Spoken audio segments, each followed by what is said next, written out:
Good morning. Welcome to the third edition of the Motor Valley Festival 2021. After the first edition that took place in a theater that was crammed, crowded with people willing and excited to be together. Last year, in spite of some difficulties and with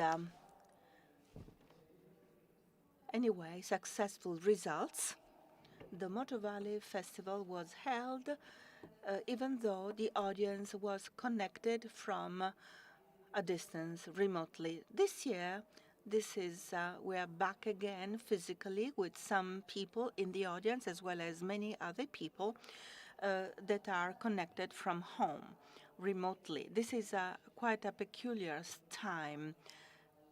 Apart from the pandemic, there is a new world that is emerging. A tsunami is disrupting it and overwhelming it in a positive way. I think that you have to look at things in a positive way because you have positive thrusts to come out from specific and peculiar situations and to we've got Stellantis partner and that tells us about the industrial role played by a country development, design, production, manufacturing of vehicles in the motor industry. We are well known as an exporting region, the Emilia-Romagna region. So it is a great pleasure for me to be here and to introduce the various speakers that will open the meeting. The Accademia Militare di Modena, the Military Academy of Modena, hosts us. We've got the Division General, Mr. Sganga, who will now say a few words to welcome us.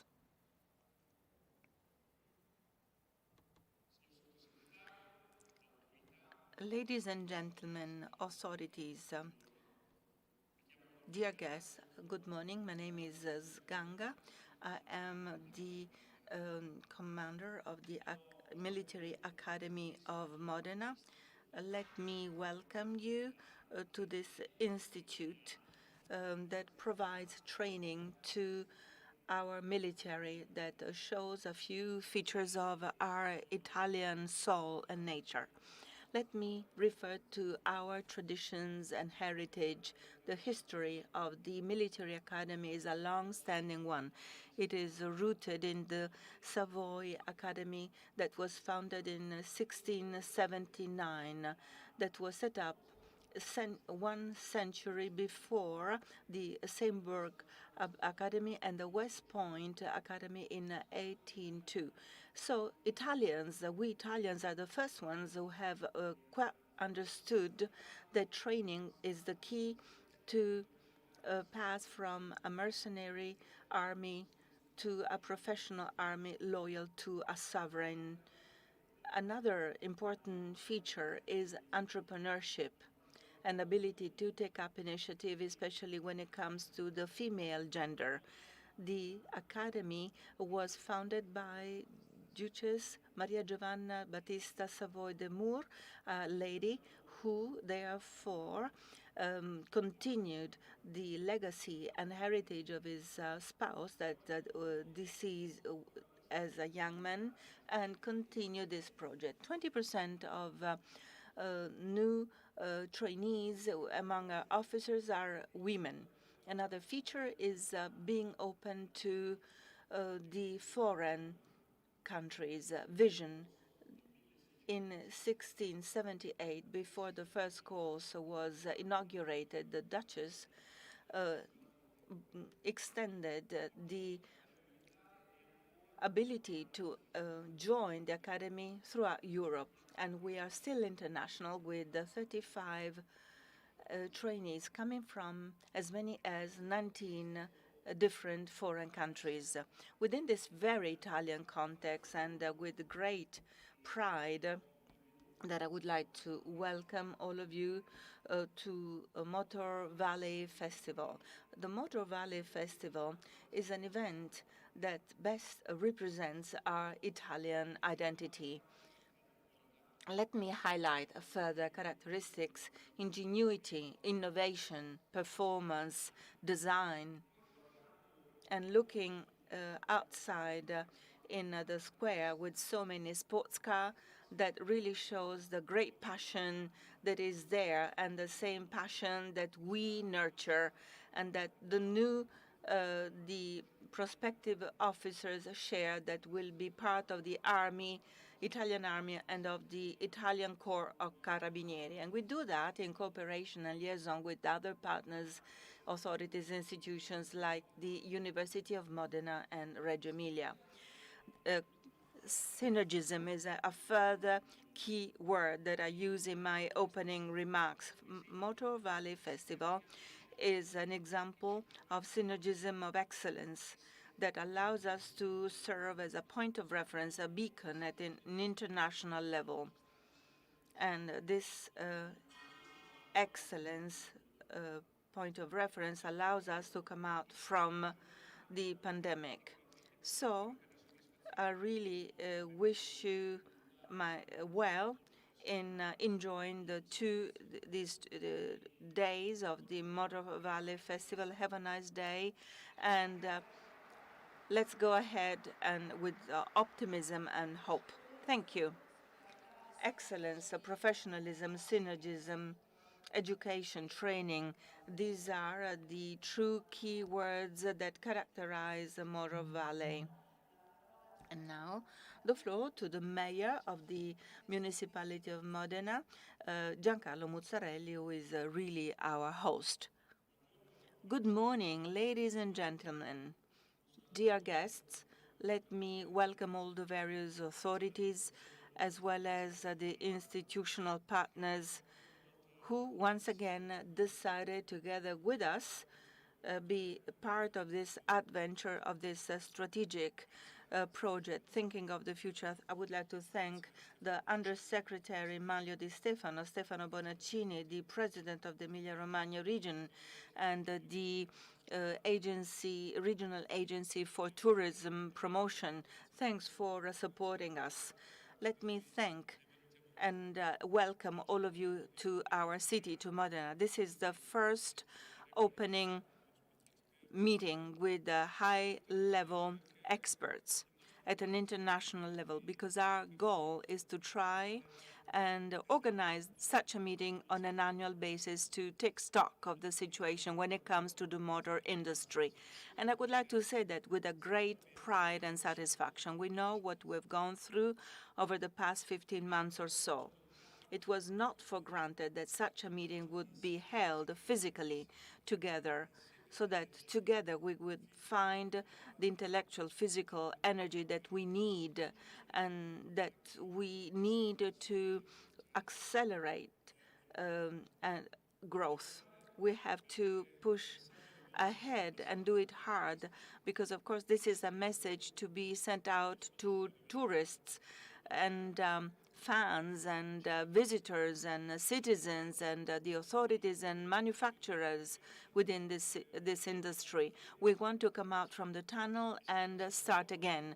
We've got strong signals, also because the vaccination program is underway and we are quite ahead, and we need to be responsible. I'm happy to read the names of the main brands of the industries who were involved in the digital edition of the Motor Valley Fest last year. And I would like to welcome all the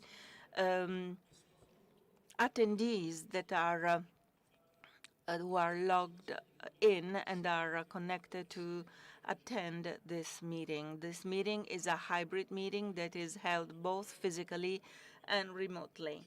2012, when the earthquake happened, and we showed resilience, and we started again, and we are doing it again.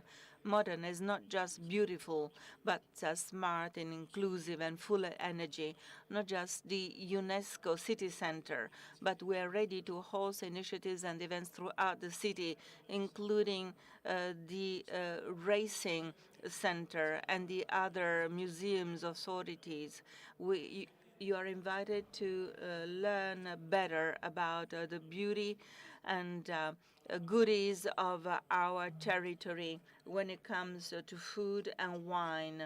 It can clearly be perceived that there is a true willingness to come out from this tunnel and to really accelerate and go ahead and grow again from an economic, social, and relational point of view. And that is why we need to go ahead. Moro Valley is not just a challenge, but it is an unprecedented opportunity for Modena to take the first steps towards this new normal. In the new tourist promotion campaign, locally and regionally, we have used the slogan, "It is a time to move on." And we are confident that tourism can come back because there are no longer restrictions or so. And we believe that the Moro Valley Festival is a way to relaunch the economy, tourism, and to be beneficial for all the various stakeholders and beneficiaries. Modena and its surroundings confirm its leading role in Motor Valley, as we call it, thanks to the main industrial manufacturers who are there. Automotive industry is fundamental for us because it brings together the past and the future. In 40 kilometers around, you have Maserati, Pagani, Lamborghini, Ducati, and electric car manufacturers, as well as many companies working in this sector. And I cannot name all the names, CPC or OMR, and the list is very long, 140,000 jobs. That is self-telling to let you understand what the heritage is in terms of expertise, skills, passion, creativity, competence. You find all the best motor industries, very well-known brands, as well as technology, design, university, the academia, with the Muner, Emilia-Romagna University project or MAS project. And we have everything we need to win the challenge and to live up to the challenge in the future. We want to really be positioned at the leadership, at the forefront of the research and technology. Also, when it comes to driverless cars and electric cars, to respond to sustainability, health, well-being challenges for the future when it comes to environmental sustainability. So you have to be cautious, as our people from the mountains have taught us, and one step after another to climb up to the top of the mountain. And this is a way not to waste a part of this extraordinary heritage. We have everything we need to go on and playing a leading role. To conclude, I would like to say that Moro Valley Fest is not just a shop window, it is not just a cosmetic facade, but it is a way to share ideas and do benchmarking and learn from each other, and so that we can all come out from the COVID situation and accelerate the pace. Moro Valley Fest shows great opportunities for young people to make our territory as attractive as possible, a new approach, a new challenge that we have to meet. There you find all the necessary synergism. Just think that during this kind of events, synergism becomes even more important.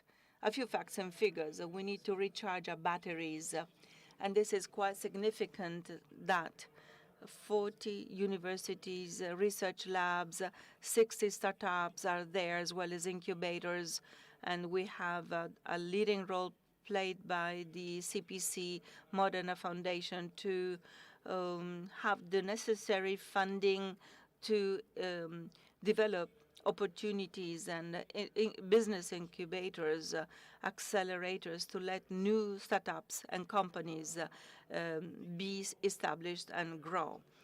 This is my message to the regional government and to the national government. Modena is ready to take the best out of the recovery and resilience plan at a national level with credible, precious projects for the future, like regeneration of the foundries to start up new companies in the motor sector, just to give you an example, by keeping the roots well deeply down and established. But let's look ahead. The future is being shaped, and we need to let it live and develop from here, starting from here.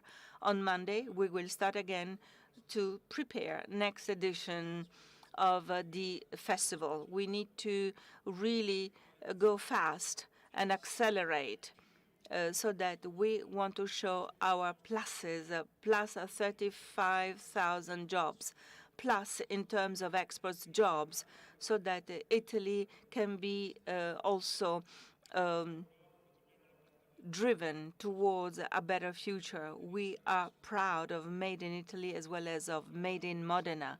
This is direction that we need to follow to create and develop opportunities and to build a better place, as Vasco Rossi, our singer from Emilia-Romagna region, taught us, step after step. So aware of our history, of our roots, but always look forward. So we'll continue with our presentation. Now I would like to invite here UniCredit Head of Retail Italy, Remo Taricani. For the second year in a row, they are supporting this event.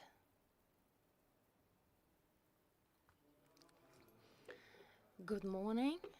On behalf of UniCredit as well, arrived here from Milan, and I was thinking about last edition, and I thought about how many events, how many things happened over the last 12 years, over the last 12 months, sorry. And as a bank rooted in the territory, we had to give time to our families, to our companies, to overcome this difficulty. So 40 billion, 20 frozen with the rules of the law and with the state, and this allowed the entire production system to be where we are today. So I've heard the words restart or full throttle, push on the gas pedal, or regeneration.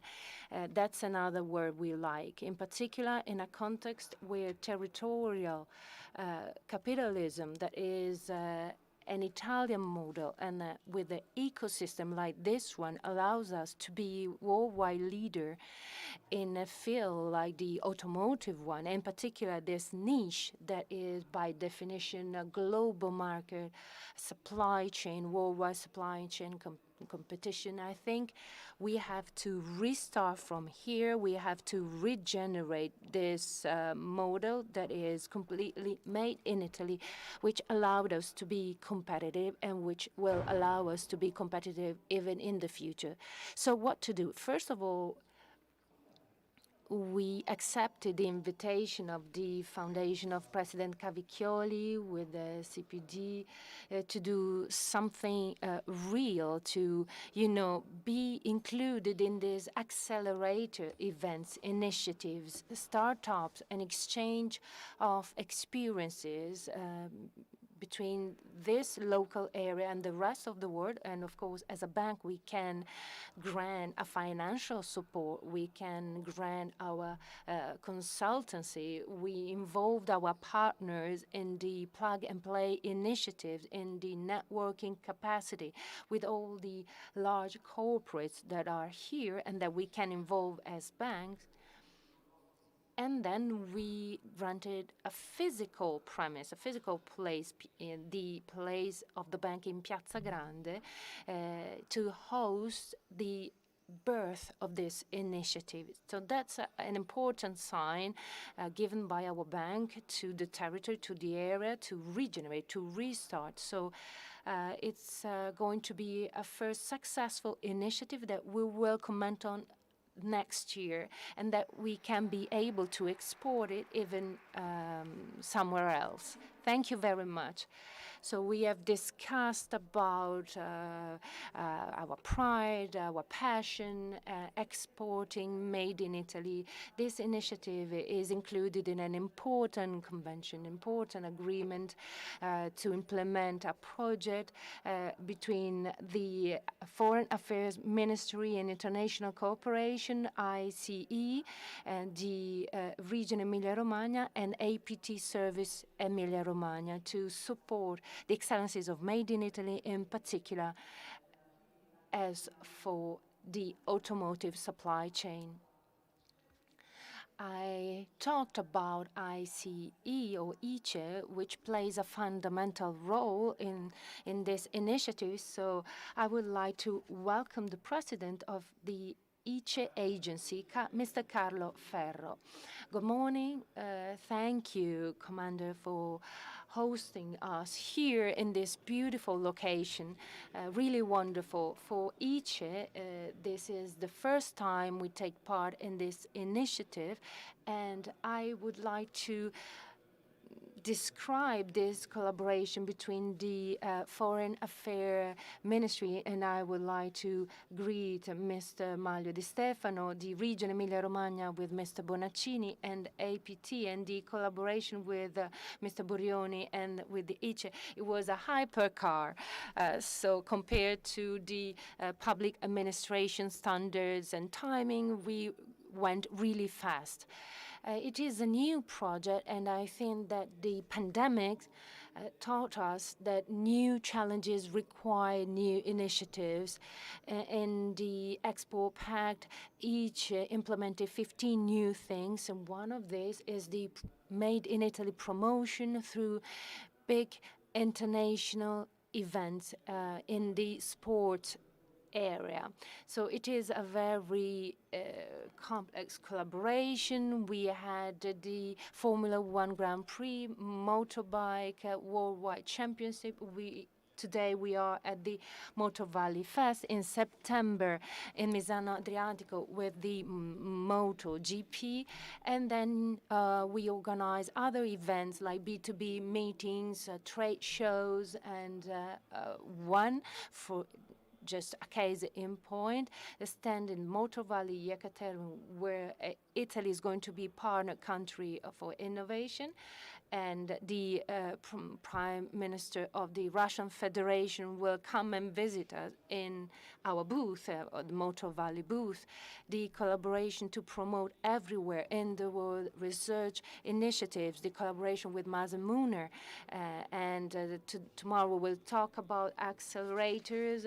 ICE plus ICE was not only one of the partners, but also one of the driving force in creating these clusters with foreign partners in Italy.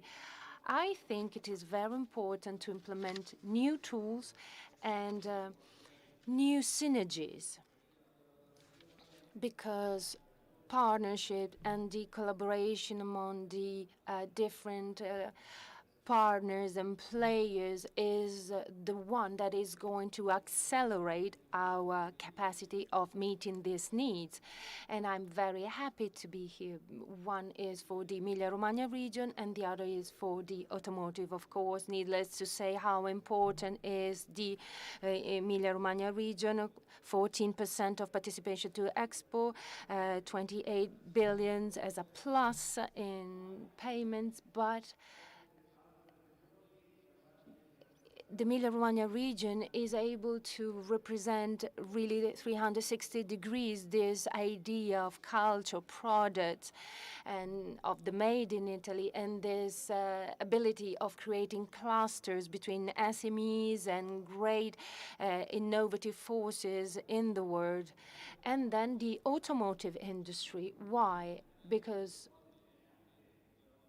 automotive comes after a year 2020 where the effect on the export, was particularly hit with a reduction in export of 13.2% for cars, 15% for spare parts. But our restart is absolutely clear and evident. And I think that not many supply chains in Italy as the automotive one represent the ability to leverage on our roots, mechanical roots, and mechanical innovation in, for example, connectivity, the electric vehicles, and new mobility models. So I would like to conclude by saying that when Undersecretary Mr. Di Stefano launched this consideration, these remarks, we were just wondering and planning the restart. We are here. We are ready. Expo restarted.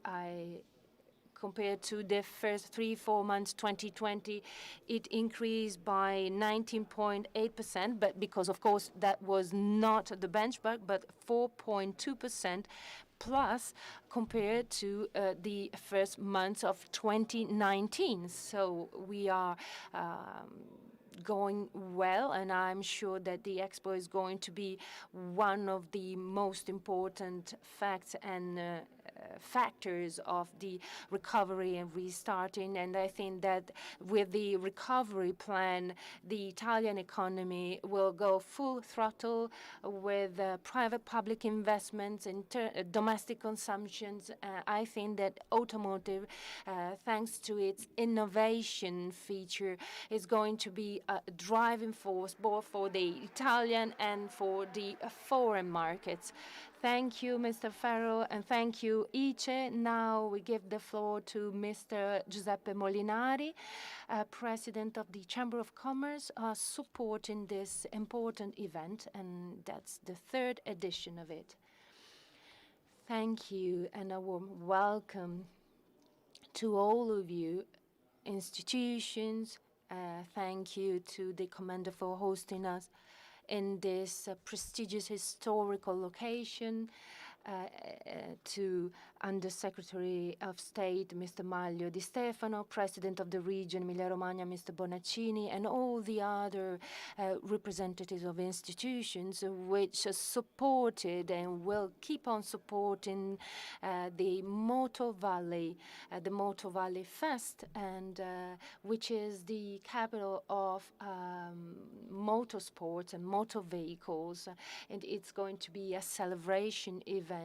And it's not just celebration, it's not just 4 days celebrating this field, but it's going to represent a more important moment for Modena, because it is important to view all the excellences. Visitors coming from Italy, from Europe, from everywhere in the world, they realize that this area has its DNA, that it's made, of course, by motorsports, 2 wheels, 4 wheels, electric cars, but in particular, it is based on a legacy, an incredible heritage and legacy of genius, of companies, of enterprises, because the Chamber of Commerce data states that in this region, there is 1 company out of 9 citizens, so 1 company every 9 citizens. And this is a remarkable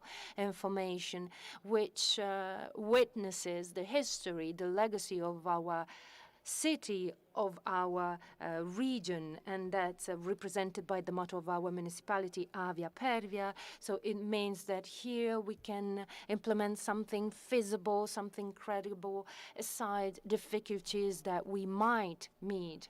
That could be great discontinuity over these years. There could be like earthquake, pandemic, but we are sound, we are ready, to restart. And of course, these days will be very important even for this. So this ecosystem is rooted back in history, and it always involved and embraced the development driver and the ability to create. That is training and education, exactly what the commander said at the beginning for the army, but training and education is the funding element for any development driver. I would like to remind that here, a president of the Chamber of Commerce 100 years ago, Fermo Cormi, decided that there was the need to train workers in order to switch the situation of the area and to build up a school for arts and craftsmen and professions. And we are going to celebrate 100 years of this school. Training and education is also mentioned by our Minister Bianchi. Just imagine how it is important for our companies to have prepared and qualified workers.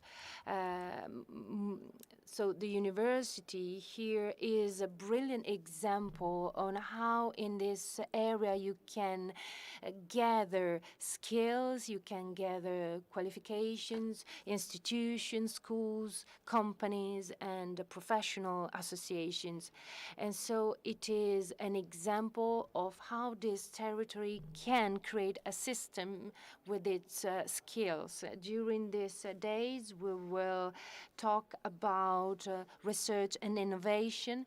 That's why I said at the beginning, it's not just a celebration event. We want to,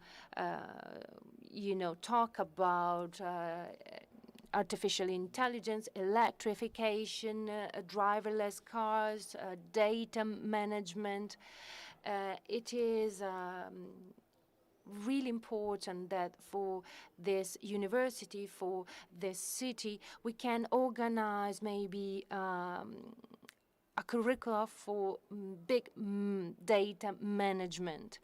And this will be the pillars of our future. We will need to depict the trajectories and the paths of research and development. The Chamber of Commerce always strongly believed in this event. We wanted it. We signed a protocol with the region, with the institutions, in order to have it developed even in the future years. It's not just about motorsports. We live all the excellences of our city, of our region. Tourism was strongly hit during these pandemics. And so this is going to represent a very important moment in time. We can relaunch tourism with our Chamber of Commerce. We promoted this voucher event, voucher initiative, so that hotels owners can use these vouchers, can distribute these vouchers among tourism with the collaboration of Emilia-Romagna APT service and Modena Tour as the technical partner.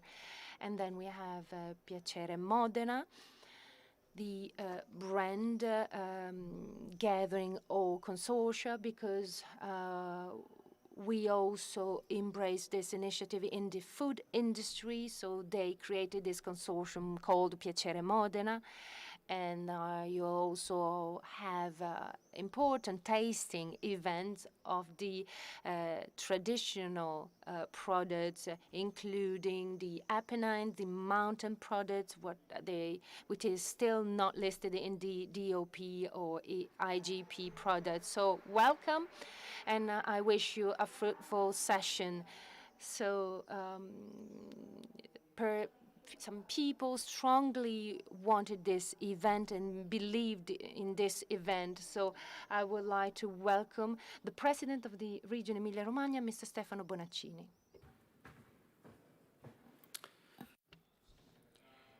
Undersecretary General Prefect Mayor, President of the Provincial Authority, ladies and gentlemen, representatives from the authorities, it is a great opportunity for all of us to celebrate this land, this area, but also to say that we are faced with an extraordinary challenge. When I travel around the world, I don't say that I come from Modena, but from not even from Emilia-Romagna.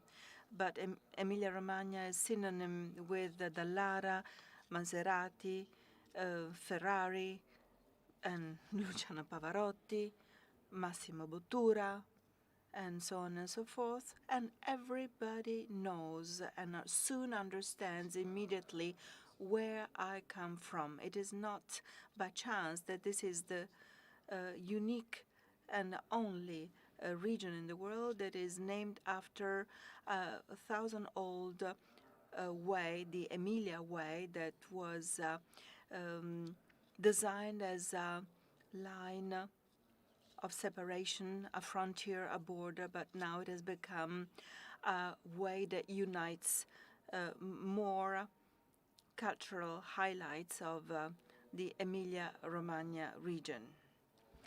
So we come from a nightmare that has lasted more than a year. If I look back, I really wonder how we managed to resist, because as you know, Italy was the first country to be hit by a pandemic, and the Emilia-Romagna region was among the most harshly hit to start with by this pandemic. But we know that we are a region of men and women that never give in.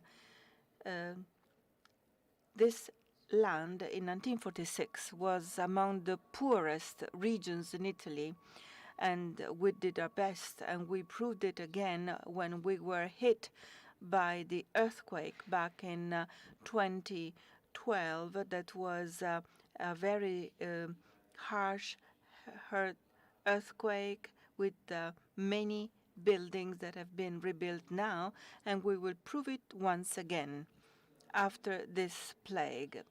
Economists and experts say that we will start again being one of the driving engines of our country. Back in 2019, Emilia-Romagna had been characterized by 5-year growth in a row that was quite unprecedented. We were at 4.7% growth rate.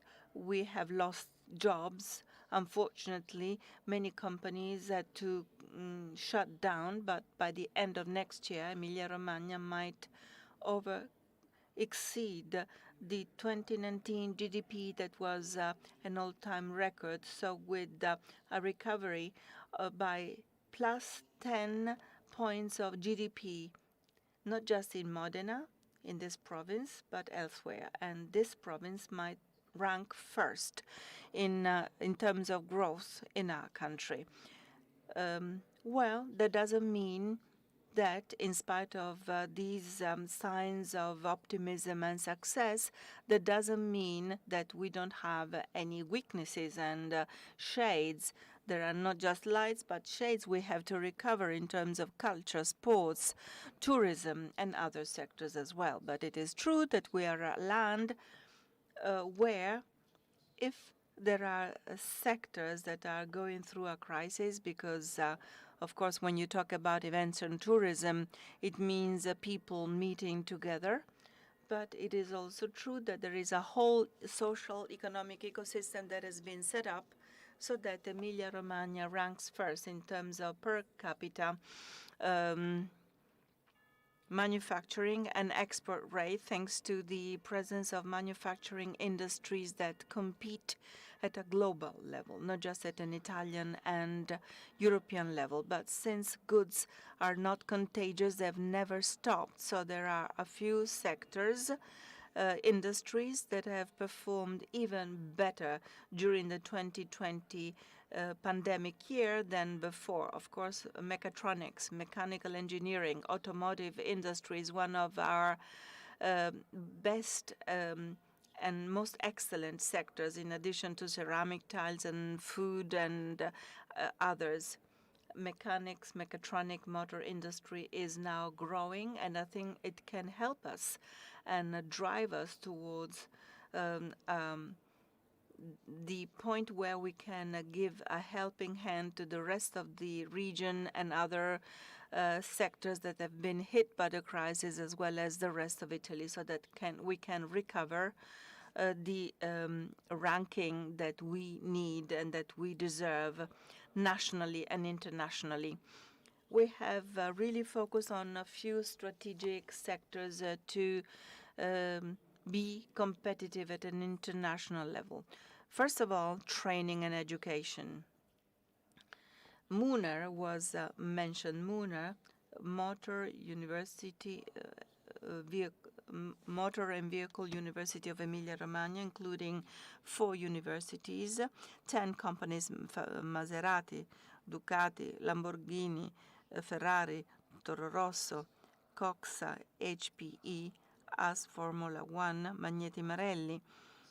Altogether, the various university centers have cooperated rather than competed against each other in collaboration with the regional authority, and so now 7 university courses are offered in English that provide a master's in engineering applied to motor industry.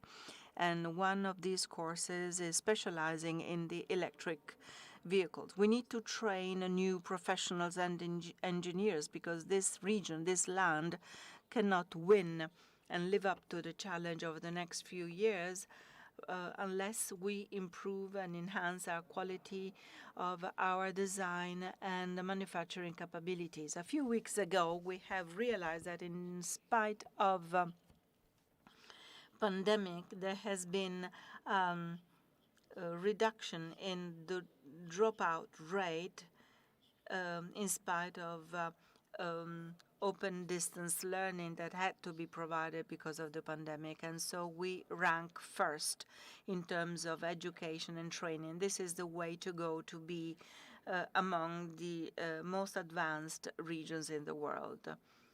So training, education plans have to serve as a point of reference also for our government. So because companies find it difficult to find a few professional occupational profiles in a specific sector. So we are working hard to attract talents, not just at a regional, national level, but also at an international level, because we want to make the difference. How? Through human capital. And we should invest on it. Also because of another important reason that we are proud of. We have an Italian-American joint venture that comes and invests here with 1 billion euro, because they have realized that this is the motor valley that has to be invested on. Over the past few weeks, we met with Ferrari, Lamborghini, Ducati, and they have come up with further development projects for the future. And so we want to support them with the funding within the 7-year financial program of the region, so that we can we have 230 billion euro within our regional plan. It is a sort of Marshall Plan, and I agree with it. So it is up to us to be able to spend it in the best of ways. In addition to further 47 billion euro from Europe, and we have to spend it well over the next 7 years. Not just in spite of Brexit, we have enough resources to support and fund research and development, innovation, training, education, so that these historic companies will continue to thrive in the motor industry. Last but not least, let's talk about tourism. Tourism has been hit by the pandemic. It is undergoing difficulty. But as we have already recognized it, tourism is about to be relaunched. Last year, we were here during summer, and we believed that the emergency was over. But now, since the vaccination program is underway, we are confident that as the vaccination program will continue on a general level, we will have the whole Emilia-Romagna population covered by it so that we can start again in full safety. Tourism is really can really count on many points of excellence, like food, not just Moro Valley, but Food Valley. That's how we are well known. And one of the tourist attraction sites chose Modena, Paris, and Tokyo as the best places in the world where you can find the best cuisine of the world. So this is what we have to focus on. We have to really focus on these points of excellence. There is a high concentration of these points of excellence, as Lonely Planet Guide also has written, with 11 UNESCO sites, and we hope that Bologna arcades will also be included in the UNESCO heritage. And from that point of view, we believe that this initiative has been successful. It has been absolutely, and therefore, a far-sighted idea. After Expo, we have launched this idea of the Emilia-Romagna region, and this province in particular, as Moro Valley, Food Valley, so that the rest of the world can come and visit our factories that open up their gates to fans, with 1 billion people who are in love with engines and cars. And so 29 museums exhibiting private collections and other types of events like this one can be made available to tourists and visitors interested in this kind of sector. And we want to go back to the success rate that we had already achieved before the pandemic. So we want to live up to this challenge in terms of quality, since we are told that 70% of children will do jobs that do not exist yet, that are linked to the digital transition, that together with the environmental transition are the true pillars of the national recovery plan. And that also encompasses the motor industry. We have to focus on big data and digital innovation.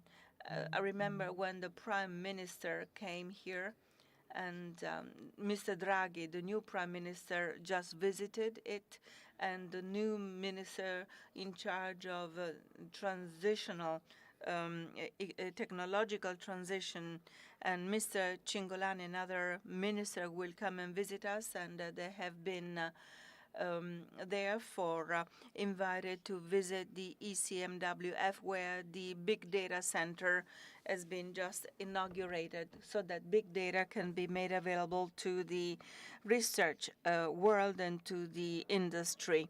So we can become the data valley as well as the Moro Valley, that has 83% of computing capability in Italy, and also at an international level. That means that our country can compete at a global level with the two superpowers, namely the US and China, so that we can buy the new generation supercomputer that will replace the present one.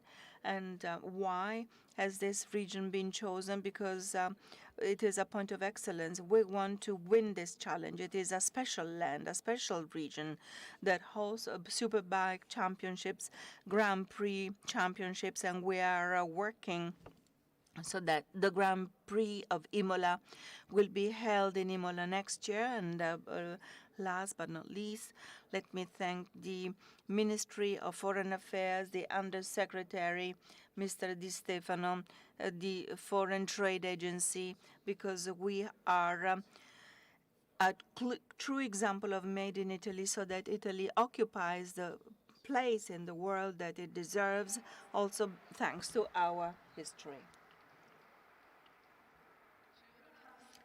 And now, a special experience in supporting the international market. I would like to thank Under Secretary of State for Foreign Affairs and International Cooperation, Manlio Di Stefano. To him the floor.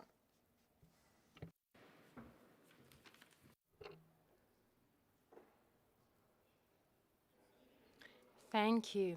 Thank you. Good morning. First of all, let me thank Commander Sganga. It's my first time here, and it is fascinating, its history, its appearance. And then I would like to thank mayors, President Bonaccini, all the other representatives. It is incredible to think that this experience can be, of course, disseminated everywhere in the country. I'm lucky to visit our territory, to visit Italy, and to visit the different center of excellences. Here in Emilia-Romagna, of course, you pushed on the pedal, on the gas pedal, on the clusters that are at the heart of your region. And this is the most important peculiarity. When a foreign person thinks about Italy, immediately he thinks about Emilia-Romagna first. So it's a pleasure to be here today, this edition of the Moto Valley Fest. Young, so recent initiative, but a symbol of the Made in Italy. Figures, of course, are very important and witness the relevance of this moment, a celebration of the excellences, not only of the region, but of Italy at large. At the end of the 19th century, at the beginning of the motor vehicles, here that was the start of the definition not just of the vehicle creation, but to create it based on the Italian parameters like beauty, innovation, technology. And this is recognized after 2 centuries and makes the engineering capacity of this district as one of the most important driving factors. This is also a very important aspect of our GDP. Automotive is worth for Italy in 2020 106 billion euros, so 11% of the entire manufacturing system, 6.2% of the national GDP. If we consider it from this point of view, we can maybe give answers to some statements saying, but you're just talking about one district. Yes, but this district has a worth of 6.2%. And then you have, of course, the importance of training and education. In Italy, we are lagging behind the STEM subjects and training and education. So we are trying to boost these subjects again. And we had a moment in Italy where these subjects were the most important ones, and then there was a rapid change, and now we have to go back to this subjects, because when you talk about automotive, you talk about engineering or working in a factory. Today, it means dealing with innovation, with digitization, with technologies, new technologies. So these sectors must be self-sufficient from the point of view of the workforce, and then, of course, to go forward, because automotive is strictly intertwined with digitization, with new technologies, and we will need new jobs. Mr. Bonaccini was saying that our children will have a job that today does not exist, and it's not so far away in the future. We asked Mr. De Masi, Professor De Masi, to conduct a survey, and in 2040, 44% of jobs that we know today won't be there any longer, because they will be replaced by new jobs. And then only with training and education, as Commander Ganga was saying, we can be trained and qualified for these new jobs, but also to create those jobs. So the most important innovators do not just create a product, but they create an innovation. Until a few years ago, when we talked about AD manufacturing, we didn't know what was it, but then they are using this technology. So the integration between training, education, and factories and companies is immediate, but it can be quick and immediate if you bridge the gap between universities, high schools, factories. And then in the Export Pact, we included among the 6 pillars education. This is one of the most important pillars. We train our people to export, in particular digital export. And we have 2 specific campaigns of digital export managers and how to access to European procurement and European tenders in order to allow our entrepreneurs to be there, to be present in the digital world, in the export world. So this project that as Farnesina we are proud to support together with the Gran Premio di Imola, the root is in the passion, in a meeting between President Di Maio and President Bonaccini. They are both passionate and enthusiastic about this sector.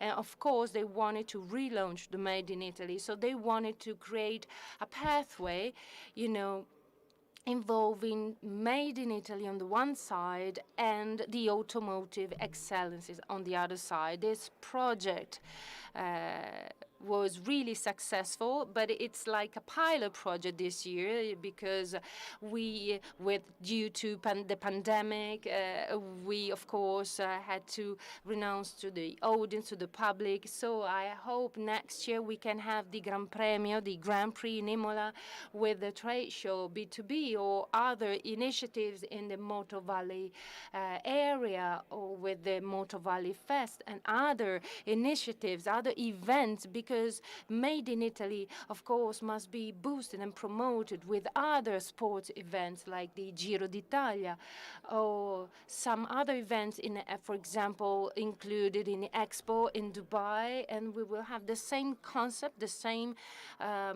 events, of course, organized in small scale, but with the same boost, with the same promotion. Of course, we want to relaunch this need for Italy, this Made in Italy urge, because in the Southeast Asian countries, the average class buying Italians is increases by 10 million units per year. Maybe they do not know the Made in Italy, so we have to promote our brand, we have to promote our products, and so we launch a great communication campaign, the most important one, led by Italy, 50 billion euros. We ended all the different passages and steps, and I would like to thank each for this. So we ended the different definition of the tender. We identify the winners, the winning companies, and then we are ready to restart and to launch this campaign, which is going to talk about the Made in Italy in the world by, of course, focusing on the positive stereotypes, but also on describing the innovation, the sustainability that are at the heart of the Italian approach. For example, in the food district, as Mr. Bonaccini mentioned, in Italy, we have the highest sustainability in the food industry, and we do not promote this important aspect. This is something that must be repeated, that must be said and promoted, because that's what the market wants: sustainability, innovation, and the well-being for, of course, humans and animals. 100 million Italians, second, third, fourth generation in the world, want to buy Italian products. So just think about this figure.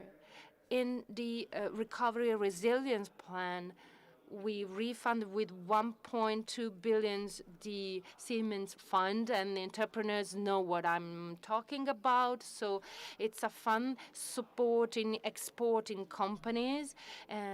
In this fund, in this last 1 year and a half, after 140 meetings with association that I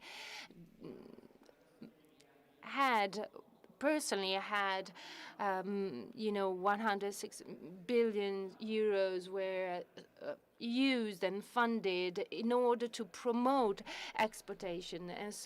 And you have this data that is very important. Maybe we define it as normal because we are used to great outcomes, but 4% after COVID, and compared to as a benchmark to 2019, it's a wonderful outcome, a wonderful result of our companies, of our entrepreneurs and business people.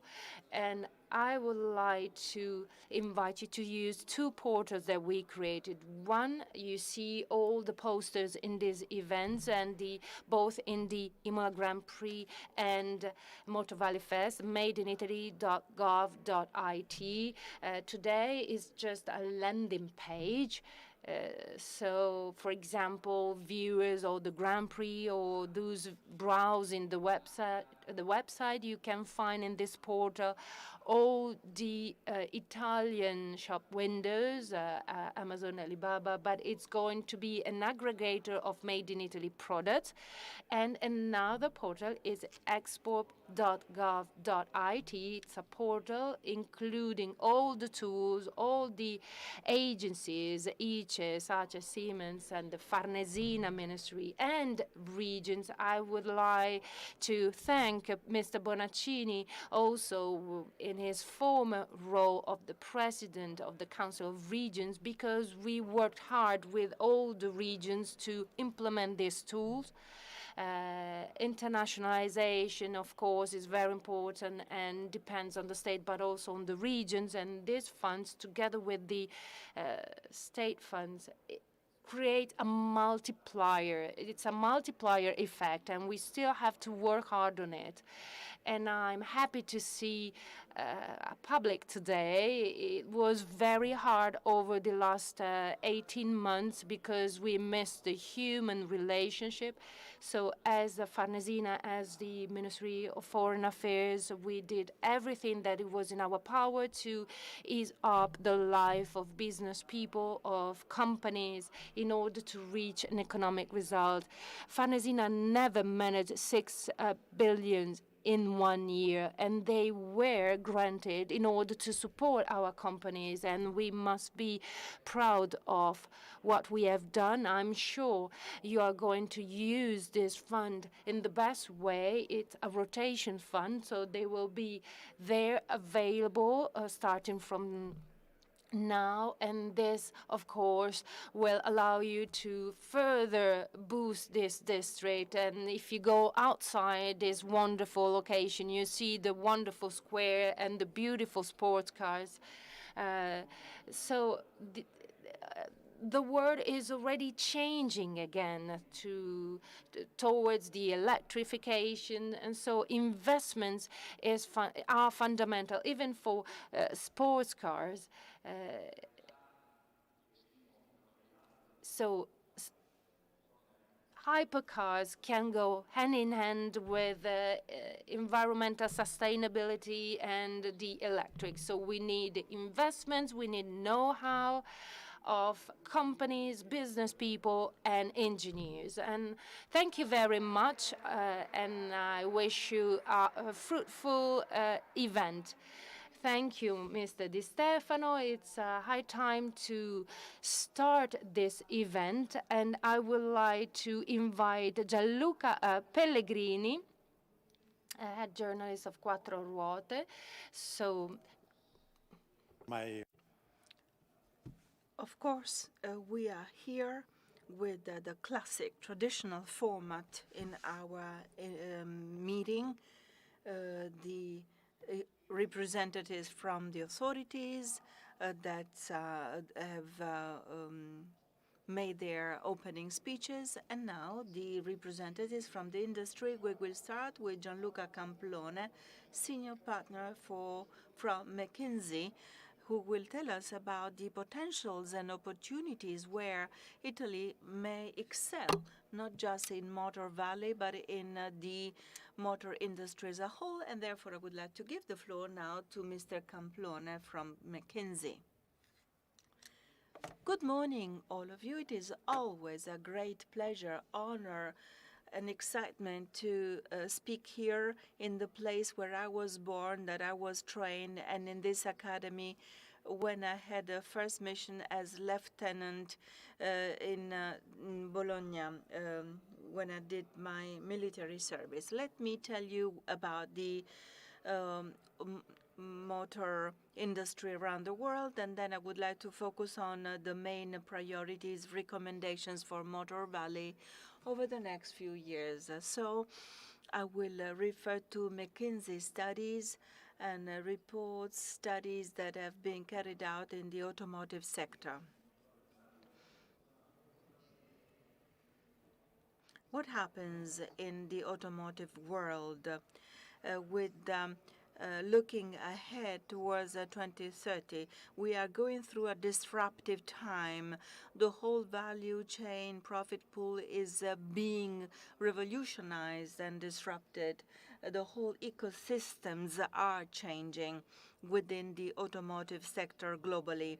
There are new players, new types of stakeholders who had never been there before, who had never looked at and entered the motor industry, like artificial intelligence, chemistry with fuel cells.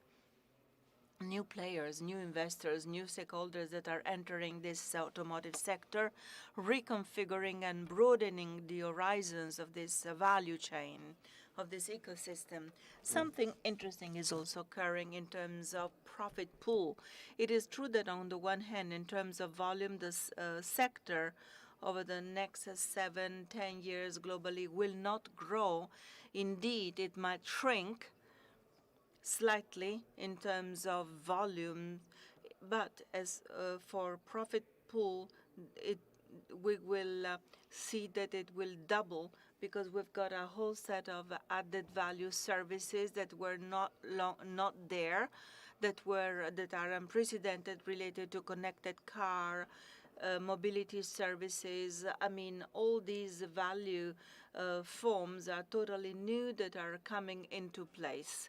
And there is also the issue of speed at which we need to evolve and make progress. And the so-called multiples apply to the various industries. Let me make an example. Over the past few months, when it comes to Volkswagen Group, over the past 4 months, they have doubled their turnover thanks to the investment on electrical vehicles that are now being launched by the group. Or let's think of the impact by General Motors on with the launch of the Backdrop division, which is a new division. Even the historical brands, players that are focused on hardware and on pistons and nuts and bolts are now reconfiguring towards electric value chain, towards connected cars. And so they are benefiting from multiples and from the valorization that has been recognized by the market as game changers. The second pillar of change occurring in the industry concerns consumers. Consumers are really at the center of it. More than 30% of consumers now and customers who buy vehicles are ready to use ride-sharing, shared mobility. Until 4 or 5 years ago, it was only 4 or 5%, but this is on the increase by 4 or 5% a year. And a few facts and figures are already there to be seen at a global level. Most customers, automotive users, would rather use car sharing, ride sharing forms rather than being actual owners of their own vehicles and being directly in touch with the customers. The lead channel and connectivity, everything that has to do with digital is the new frontier. The pandemic has accelerated this phenomenon that was already underway, namely the digitization of the customer interface, and in particular when it comes to online purchases. In Northern America, but also in Europe, we have many symptoms and signs of car manufacturers that are selling online. There are many brands that have e-commerce channels, and as well as the formalization of the contract that happens offline, but the process is already underway, in progress. This interaction with customers and everything engendered by the digital world brings a huge quantity of data as a consequence of it. Maybe I've been too violent in consumer data right to play, but the truth is that in order to capture the value pool that I was telling you about for the next few years, it will be fundamental to have full control and use of data flow produced by vehicles. Then another issue that has to be mentioned related to rules and regulation. Regulators a bit everywhere in the West and in China are accelerating heavily when it comes to not just the automotive sector, but also in the other sector. Anyway, the automotive industry is the place where there is a high concentration focus of attention by regulators throughout the world. But as we can understand it better, we can see that many manufacturers are even ahead as against the regulators. They are proactive in defining new standards, targets towards zero emissions. So playing it further than regulators. And everything has to do with sustainability, change, that has been brought about by regulation. These aspects will characterize the new automotive industry that will come into place over the next few years.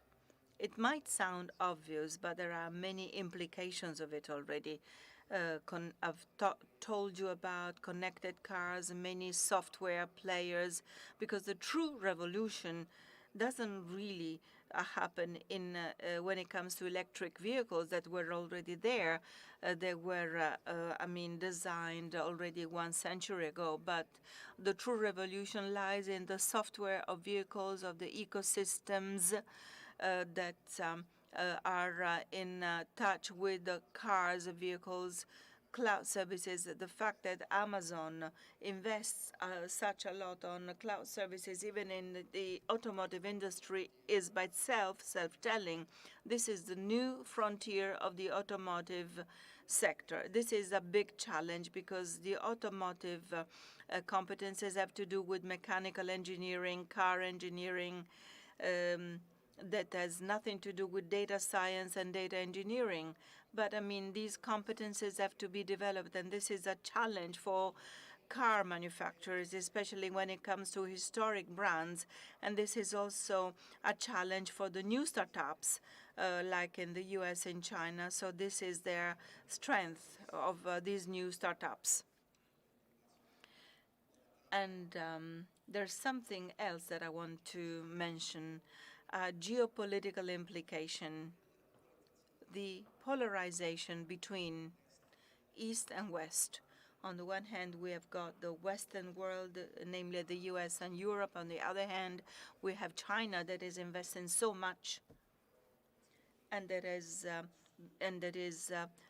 strongly politically motivated to come up with its own mobility system, and that has to be taken into account.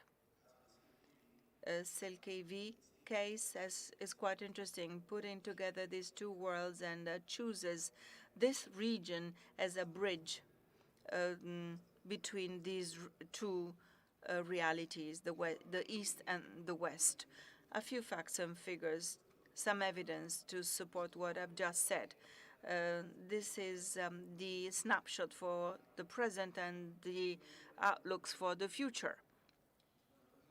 Between 2016 and 2017, 94 light vehicles being sold throughout the year, and this peak will not longer achieved, even in the best possible way in terms of volumes, which is not the best option from a regulatory point of view. Mobility transition that is a bit delayed, that nobody believes in, it will quite difficult, unlikely to overcome that peak. And we might go back to 85, 90 million vehicles in a few years. So the truth is that we have enjoyed this peak in the automotive volumes, but now we have to downsize it, and this is now part of past history. It won't happen again. Then there are a whole set of complications.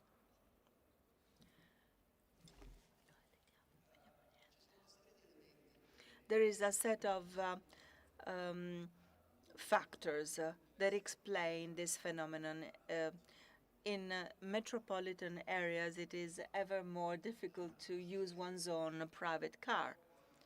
And that is true for all cities and metropolitan areas that have some traffic limitations or taxation when it comes to car access. So it makes it difficult and complicated to use one's own car to get to the city center of many cities, of many towns. And so there is a propensity to opt for ride sharing.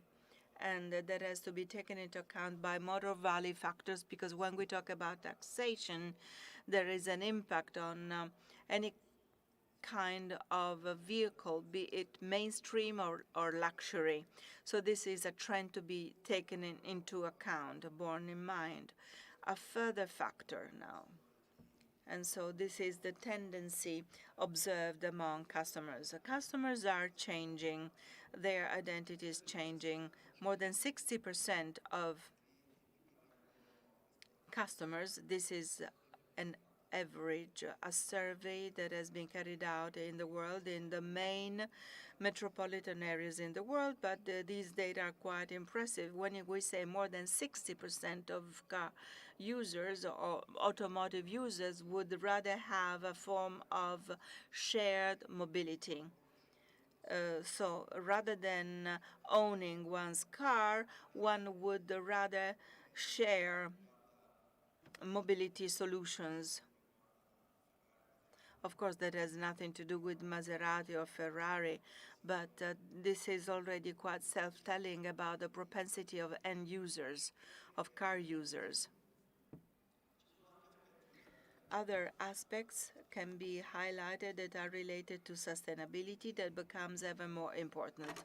So sustainable and convenience are key for the future. So these percentages that are shown here are linked to the a propensity to buy an electric vehicle as one's next car, these percentages are quite high. That lets us think that the future is electric, and you cannot do without it. Of course, fully electric vehicles are not yet totally possible. That also applies to hypercars in luxury and premium cars, and these numbers are growing. As for the regulation, as I was telling you before, regulators are pushing hard in many sectors. The automotive sector, in particular, historically speaking, I mean, over the past 4 or 5 years, is lagging behind as against other sectors like agriculture, construction, waste management, or electricity production generation.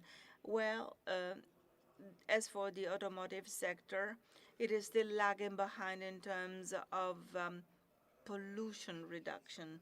And so this fact is taken into account much more so in the US, Europe, and China. But the interesting fact is that 75% of world manufacturers in the automotive sector have stated targets that are even stiffer, that go beyond the ones that are set by rules and regulations. We don't have an official statement by Stellantis PSA. The concept is not changing. Most manufacturers have declared a carbon neutrality with zero emissions to be achieved as a target already starting from 2025, 2030. So these facts and figures are self-telling. I mean, 2030 is round the corner. Yesterday I was reading that Audi, part of the Volkswagen Group, stated that starting from 2026 won't any longer manufacture traditional combustion engine cars. So the market will be fully electric. There is no way back. And then there is another aspect that is quite relevant for Moro Valley, and I will go back to it later on when I will launch a few ideas and recommendations for Moro Valley for the next few years. When it comes to investments, let me explain it better, because this chart is not easy to understand. We have a world database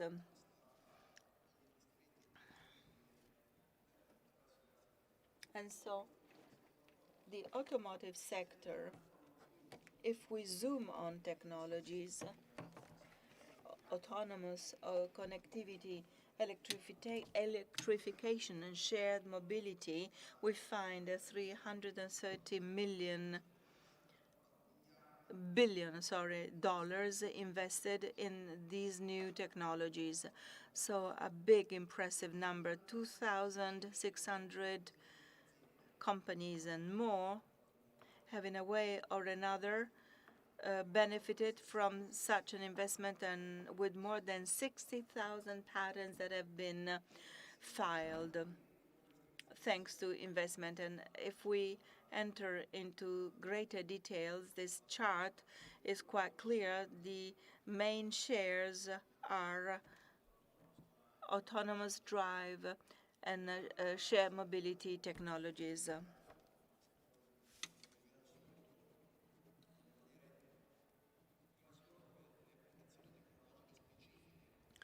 What about the specific technologies? As for autonomous drive category, the main category is semiconductors that has received an impulse with mechatronics, smart sensors, embedded chips that, of course, are technological challenges. The fact of having a high capability chip that has to withstand dire environmental conditions, that is far from being easy. When we talk about new softwares and development of fleets. And as the chart shows, we can see that investment is much bigger than the autonomous driving technologies. So these are food. This is a true interesting food for thought, and we will go back to it when we have to focus on um, when we talk about the investment in the Motor Valley.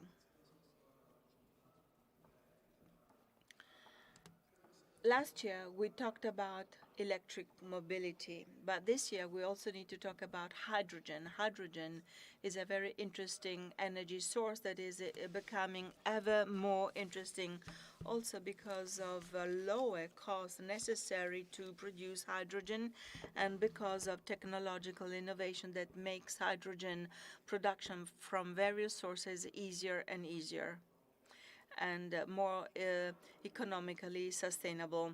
If we look at transport, there are a few categories of vehicles that are especially suited to be equipped with pure batteries, namely limited range vehicles, city vehicles, compact cars.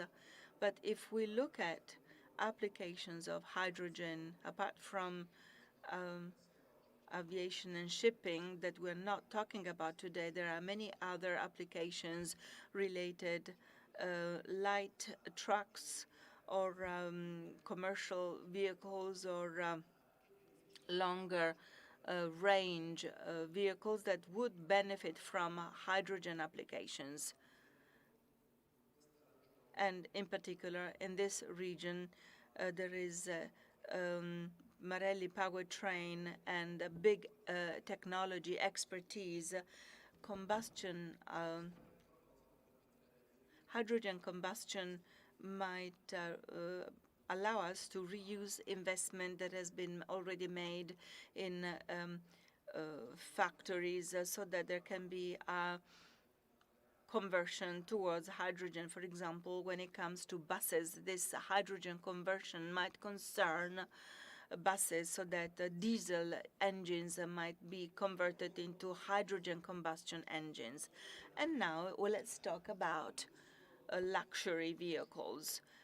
Emotional and luxury mobility, as the title tells. There are a few characteristics that characterize the automotive sector as a whole.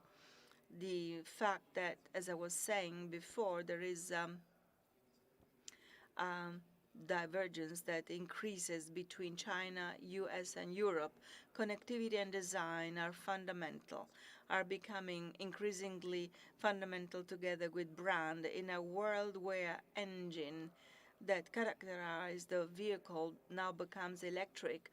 Of course, you need to build and invest more on other aspects that determine the value proposition, brand, design, construction, materials, etc., but also experience.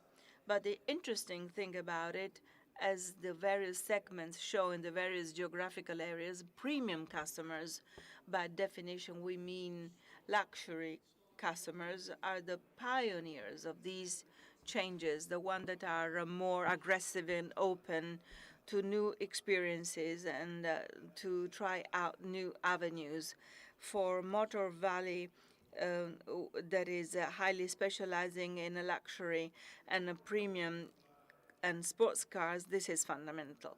If we then look at various segments, when it comes to emotional and luxury vehicles, we will have a look at the facts and figures, the so-called rich, the ultra-high net worth individuals, the rich ones, namely the younger generations within this category, is more easily attracted by electric engines, also because they develop the maximum torque at zero revolution. So it is a different driving experience, but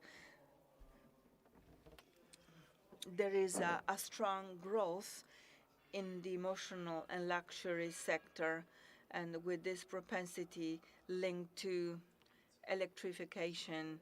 And then there is another theme that is quite relevant related to experience. Not just because new generations are fundamental, more experiential consumers than previous ones, but also because manufacturers are now getting better organized to offer 360 degrees experiences, not just limited to the purchase and the driving of the car. A few figures. The ultra-high network net worth individuals are growing in the world in a very relevant way. The number has increased by 4 times. More further, 100,000 ultra-high net worth individuals will be found in the world that will buy this kind of experience. When we say ultra-high net worth individuals, is people having a lot of spending power, more than $30 million cash. And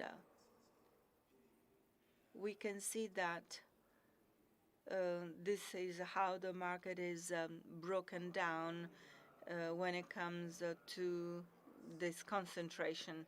And as for hypercars, a few figures that shows how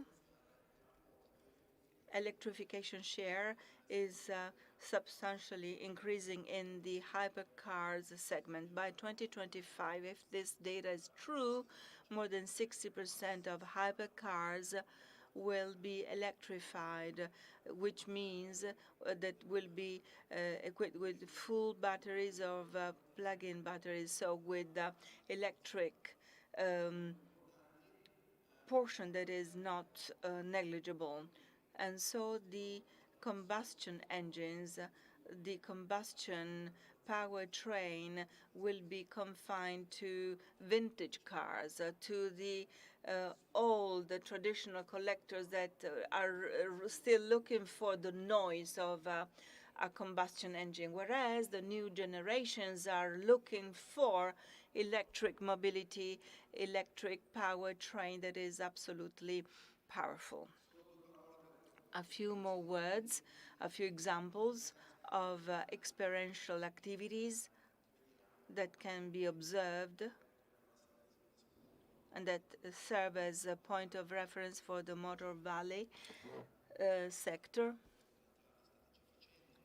And as you already know, there are so many shows, exhibitions, and events like this one, for example. And there is another example of the so-called garage and enjoyment management, a sort of concierge that manages the fleet of the so-called ultra-high net worth individuals. That doesn't just mean to ignite and to go for a little drive, but it also means providing maintenance and so that the cars are well maintained, so that they are the cars are brought to a certain track location and to be brought back for these very rich individuals. And so all these activities should be managed by the various manufacturers. Many examples are out there of third-party managers, and this is part of the direct experience of building a direct experience with customers, and that shouldn't be neglected. This is a further example applied to electrification and experience. So the digital interface with customers might be a new frontier of relationship development, like RoboRace or the new Formula One Sports series. When the car is connected, the car manufacturer can take action, and that opens up a whole set of services, interaction with the customers that should be capitalized on and fully exploited. But now let's talk about Motor Valley. Two thoughts. I really liked what Mr. Bonaccini said, together with the travel packages for the Emilia-Romagna region, not just the food experience, there is also the Food Valley package experience. And that brings me back to the first point. We have to continue along this track, and you have to accelerate this promotional activity of the Motor Valley in terms of construction of assets, infrastructures, talents. Let me say a few words about it. As a Champagne consortium in France did, that became a district as such, not just in terms of production, but also as tourism. People go on a Champagne holiday. Why not for the Motor Valley sort of holiday, so that you can meet the manufacturers and have a hands-on experience with these exceptional cars. And so we have to identify 4 or 5 technological pillars to serve as the basis of this value proposition. And so 5 potential ideas can be launched here. And of course, I would like to discuss it with all of you also in a B2B manner. These are the 5 main areas that I have thought about, given the features of the Motor Valley.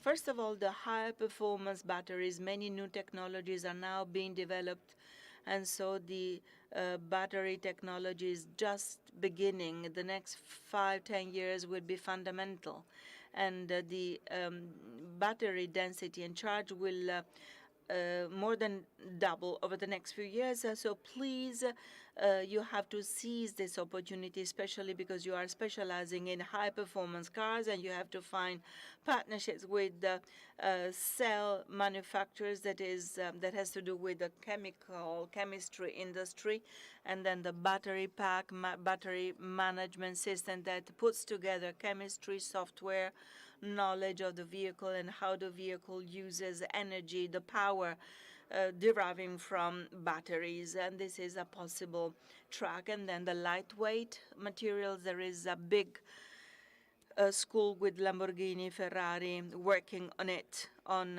developing new light materials. We can build on it. There are new technology frontiers in terms of nano materials, glues, hybrids, and a lot of research is being carried out on it, and so there are many opportunities so that this kind of research can be applied to series manufacturing. And then aerodynamics. This is a further area. The British companies are stronger than us, maybe, but if we think of aerodynamics as simulation based on big data and artificial intelligence, and artificial intelligence is one of the pillars. So I think that putting together aerodynamic competencies that are historic, as far as this region is concerned, with new technologies and opportunities coming from data, is the winning way to go. And then fuels, as already said, hydrogen is an example. There is a lot of expertise when it comes to the development of powertrain here in this area. So we have to move towards zero carbon, carbon neutral fuels. There are quite new fuels that can be used, including hydrogen, and the Motor Valley should focus on it, as well as other types of synthetic fuels. Last but not least, artificial intelligence, AI, big data, and as everything that has to do with machine learning. This is an enabler that you cannot do without. It's a must. How could you really be a leader in these various pillars, like the battery pack, without being specialized in AI or algorithms or data mining and data engineering. All these types of skills have to be developed. This is fundamental expertise that has to be developed for computational fluidodynamics, virtual design of vehicles, manufacturing that have to be part of the know-how of this region. The world is speeding up at light speed, especially in Northern America, and so it is fundamental to keep the pace with the best in class. And having said that, I would like to thank you once again, the organizers, for having invited me here. I really hope I didn't bore you. Thank you. Thanks a lot. Just a very quick question for you, and I hope that you will give a quick answer. You have talked about future mobility, namely riding sharing, and you said that 30% of people are ready to opt for this kind of sharing services, but sharing is not yet sustainable. How can you reconcile demand with supply of these services? Do we need public funds to boost sharing? I am not really in favor of public funds.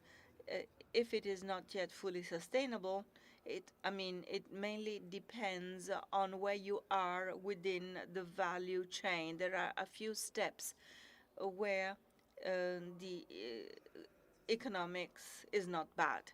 But the true difference, the true disruption occurs when you eliminate the driver from the vehicle. Robotaxis, for example, within the metropolitan area, within the city centers, they will be the true revolution, but already starting with so-called ad hoc vehicles, like, EgoMove in the EU or others in the US, Zook, that has been bought out by Amazon. These are examples of ad hoc vehicles where you do the true sharing. You might have 3, 4 customers, passengers using the same vehicle. This will be the true disruption. There are various steps towards the achievement of economic sustainability. First of all, you have to create the sharing level, but the true step forward will be the autonomous driving in a geo-controlled area within the metropolitan area. So thanks again, Mr. Camplone. Now the second speaker.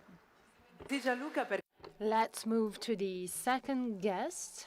We have important mobility services to offer to car manufacturers as well. So we have an important guest. Gianluca Camplone talked about engineering, how car design is changing, so from the metal to software to operational IT systems. So let's try and understand how this transition is occurring together with the company that has become a partner of the automotive sector, and I'm referring to Amazon. So Dean Phillips, worldwide technical leader for Amazon Web Services. This is not in Italian. It's been interesting following the discussions this morning, so thank you very much for having me. I'm from the Detroit area. I'm worldwide tech lead for automotive at AWS. I've been with Amazon Web Services for about 4 years. And since I joined, I've had an opportunity to speak to a number of different customers in the industry. And prior to that was with IBM for 20 years, where I led different architectural projects with customers building automotive solutions exclusively. My main area of focus is on connected mobility and helping our customers develop the systems and platforms for that, along with autonomous driving and ADAS technologies. And then, of course, I've had some experience with smarter cities and how does the vehicle fit and interact within that environment. So I'm going to talk to you about a couple of things. First, a little bit about AWS and Amazon in the automotive industry, and then also address some of the challenges that we're facing in automotive, and I'll talk about a couple of the AWS solutions to address those technology challenges, and a few customer case studies that will show how we can accelerate your deployments. So obviously I'm here to talk about AWS and automotive, but first I'd like to introduce you a bit to Amazon. Amazon's mission is to be the world's most customer-centric organization with a commitment to make our customers' lives easier. And the singular focus is behind everything we do. Core to this culture of innovation and the mechanisms and principles and organizational structure that comes from it is the key tenet of our culture is customer obsession. When we work with our customers, we always take their perspective and work backwards from that. And while we do that, we create what we call a press release written in the future. We call it a PRFAQ, which is a press release with frequently asked questions document. And this allows us both to envision the art of the possible in the future and then define what we're striving towards, and then we work backwards from there to implement that vision together. And then we'll also take risks. We realize that not everything we do is necessarily possible to be accomplished, but we don't let that get in the way, and we're not afraid to be misunderstood. We're willing to take those chances. So all of these principles together, we work and strive to build solutions for automotive customers that will basically change their market and help them understand and change the value for the industry.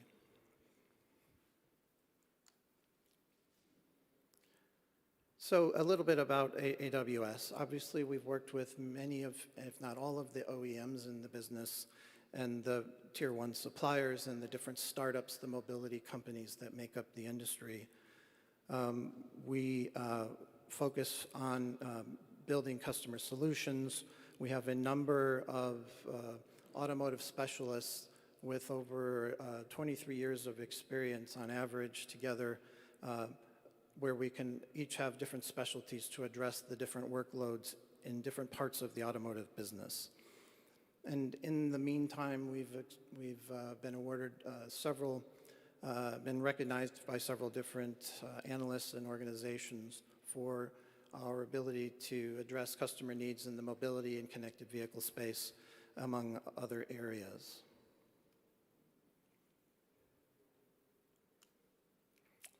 So as your partner for automotive innovation, AWS has a broad set of capabilities across the major workloads of your business, from product engineering for ADAS and autonomous and electric vehicle development, to connected mobility and digital customer engagement, and even fan experiences, and manufacturing and supply chain, of course. In product engineering, AWS provides more virtual server types than any other cloud platform, with nearly unlimited capacity for the high-performance computing workloads, to deploy machine learning training and simulation for the ADAS and autonomous development that you have, simulation stacks for testing your vehicle software functions like EV battery state of health, for example. In the mobility space, we provide a full suite of tools to connect and monetize mobility products and services, including AWS IoT, which is our Internet of Things platform, as well as customer-facing e-commerce products like Amazon Prime, Amazon Key, Ring, Amazon Pay, all of these which allow you to create convenient mobility and e-commerce solutions that enable new business models and allow you to innovate and create new revenue streams for your brands.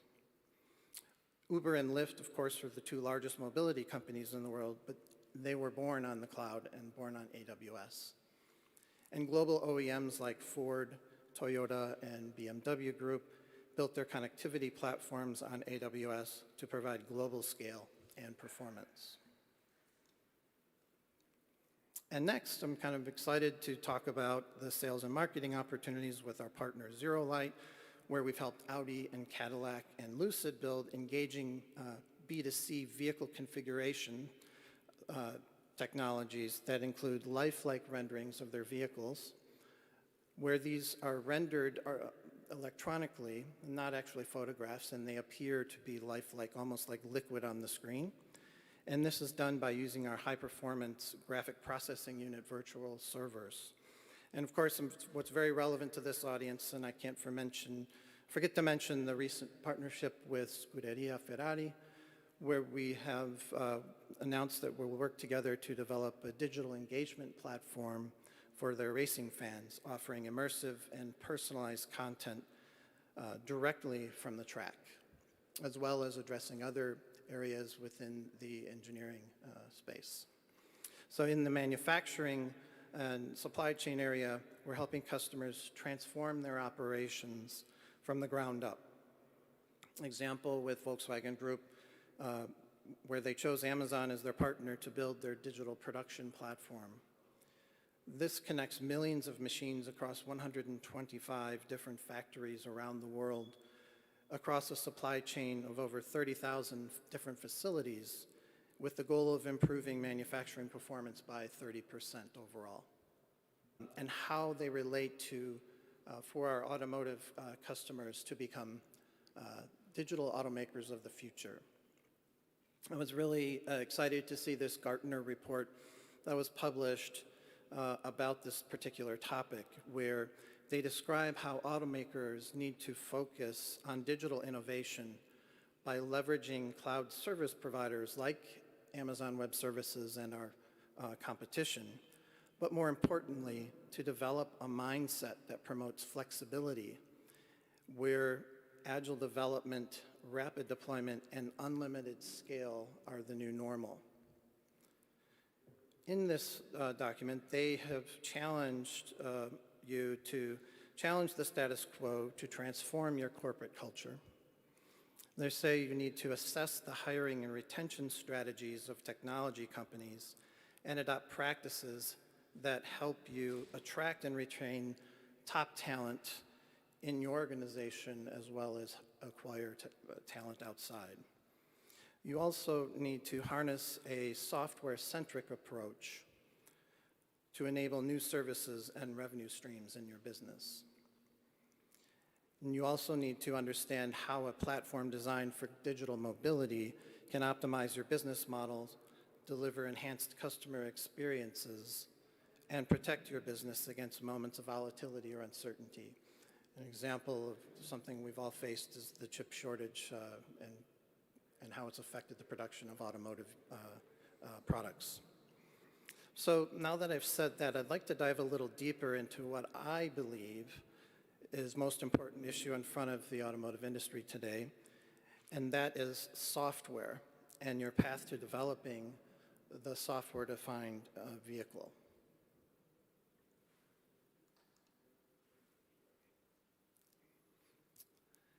So, what are the challenges driving the need for a software-defined strategy?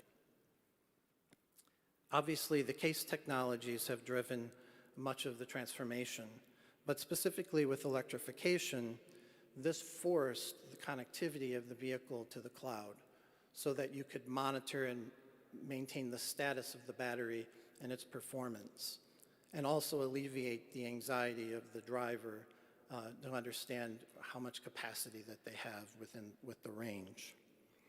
In addition to this, more and more functions related to safety are being mandated to be implemented in the vehicle. Things like stability control, backup cameras, e-call, emission standards, for example, all of these together are software-defined capabilities, and more are being developed. On top of that, you have to address quality and security, with more than half of an ECU's software dedicated to security and quality checks and functional safe operations to ensure it's operating appropriately. And if you combine that with over 25 gigabytes of data flying around the vehicle network every hour, and I'm not even including the autonomous sensor technology, you've created a very complex environment. And the electronic systems, as a percent of the total car costs, are projected to be 50% by the year 2030. So more and more of the content of an automobile is related to the software. If you include the regional and regulatory differences when it comes to ADAS systems and technology deployed, things vary by country, for example.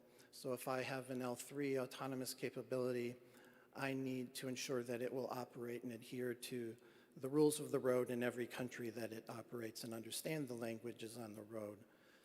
And I can't develop a vehicle for every country. I have to develop it one time and be able to update that software so that when my software is ready, I can then update the vehicle by region as appropriate. And this obviously creates a lot of complication and sophistication in what gets deployed in the technology. Including into the cost is the wiring harness. And obviously this is quite significant, where we have 5,000 meters of wiring in a vehicle weighing 150 pounds, maybe 3 miles long.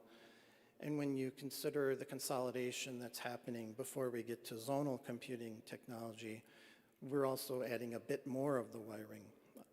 And so we'll eventually drive this down over time. And then lastly, we have integration testing with all the complexity. It's about 40% of the vehicle development budget today. And when you consider the make and model and the various offerings you have, you need to be able to have the software address all of those across your entire vehicle fleet.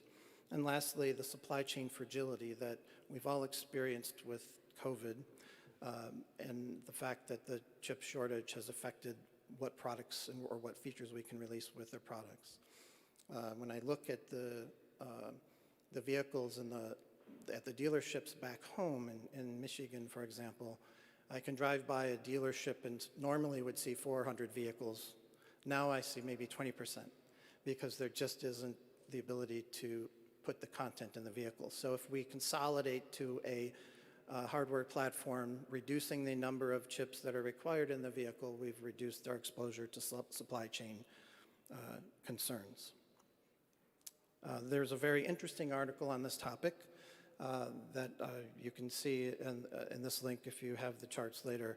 It was called Software is Eating the Car, and I found it very relevant for this conversation.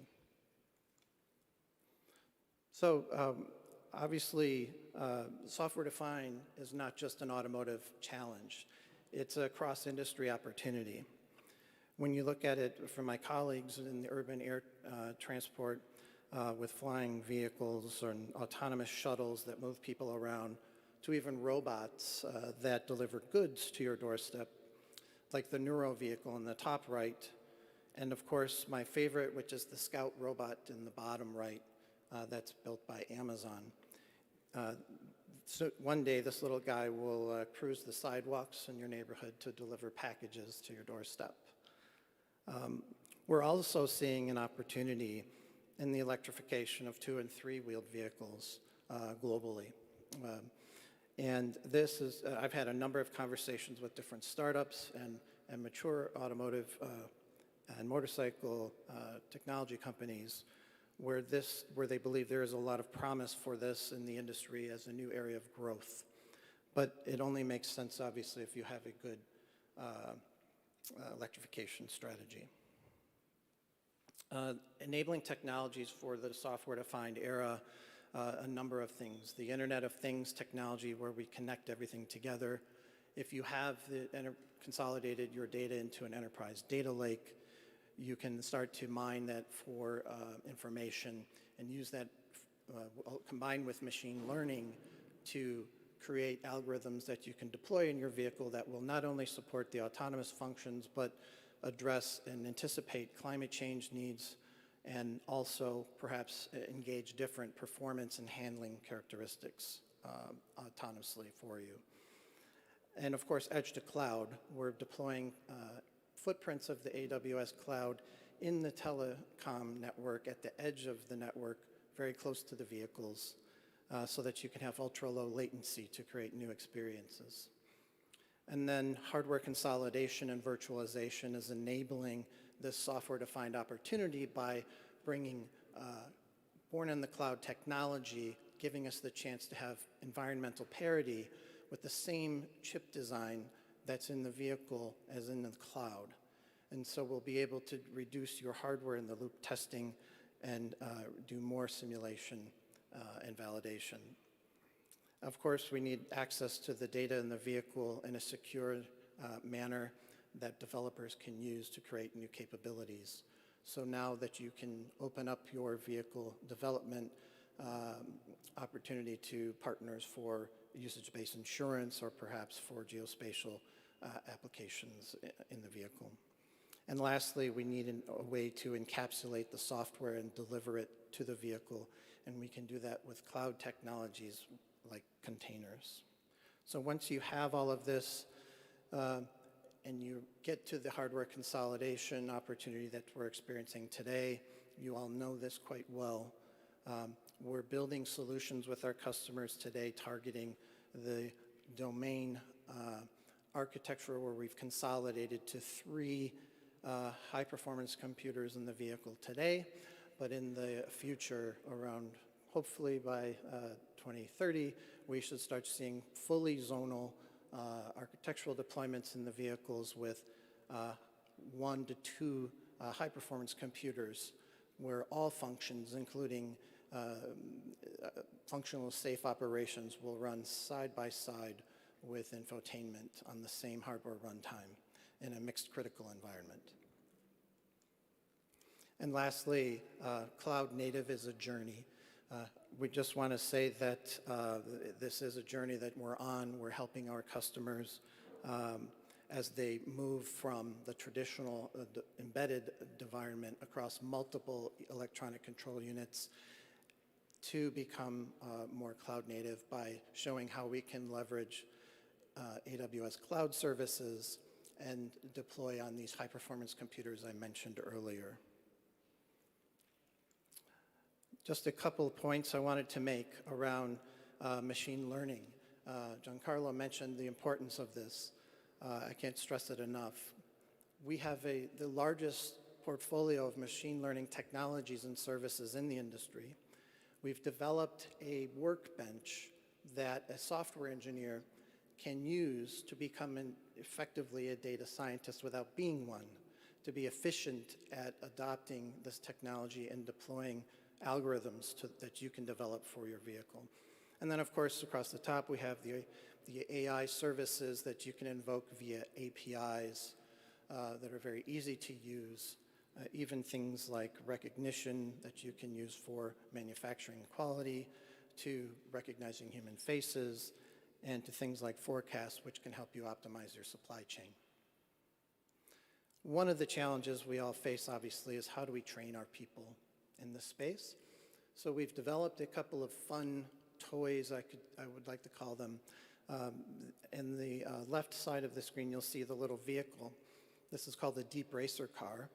And we have a Deep Racer League where your teams or your engineers in your company can use this car, set up a track in your office, and then they can race and they can learn how to program this vehicle and compete against each other. And so we've had a number of our automotive customers hold Deep Racer events on their campus to encourage them to learn how to use machine learning and how to leverage. And at this point, this is our second release, we have 2 cameras on this vehicle and a LiDAR. In the first, it was just a camera. But it's very fun for engineers to learn the technology in an easy way.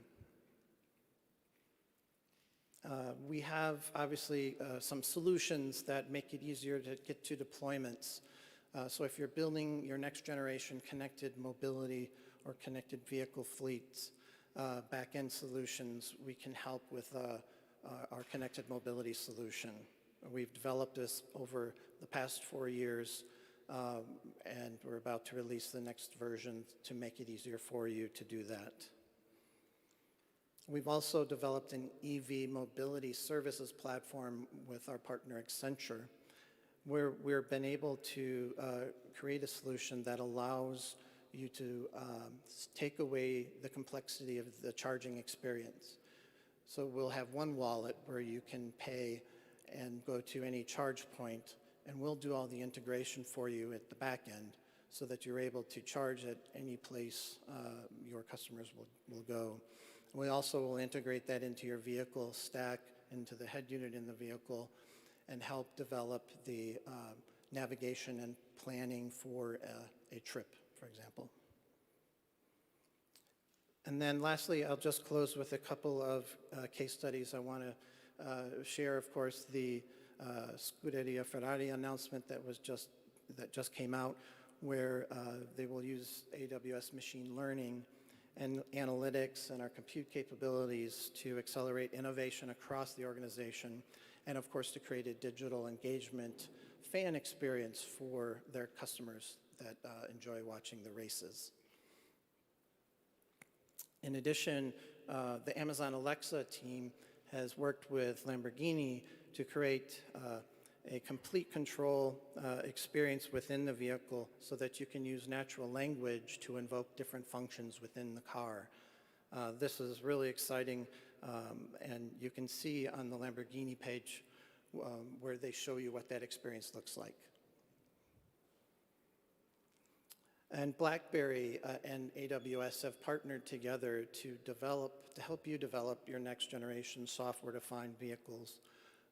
We're there working with us to create a set of microservices and insights that let you safely and securely interact with the vehicle data in the car, make that available to developers to then accelerate deployments. And then with BMW Group, our latest announcement was to share how we're going to be training up to 5,000 of their engineers on cloud services and help them accelerate the deployment of their cloud data lake, cloud data hub. And they're deploying this around the world, and it has enabled them to do a number of things, but most importantly to democratize the access of the data, which is your most valuable asset that's trapped in the many different systems throughout your enterprise. So with that, I will end, and thank you very much for the opportunity to speak to you today.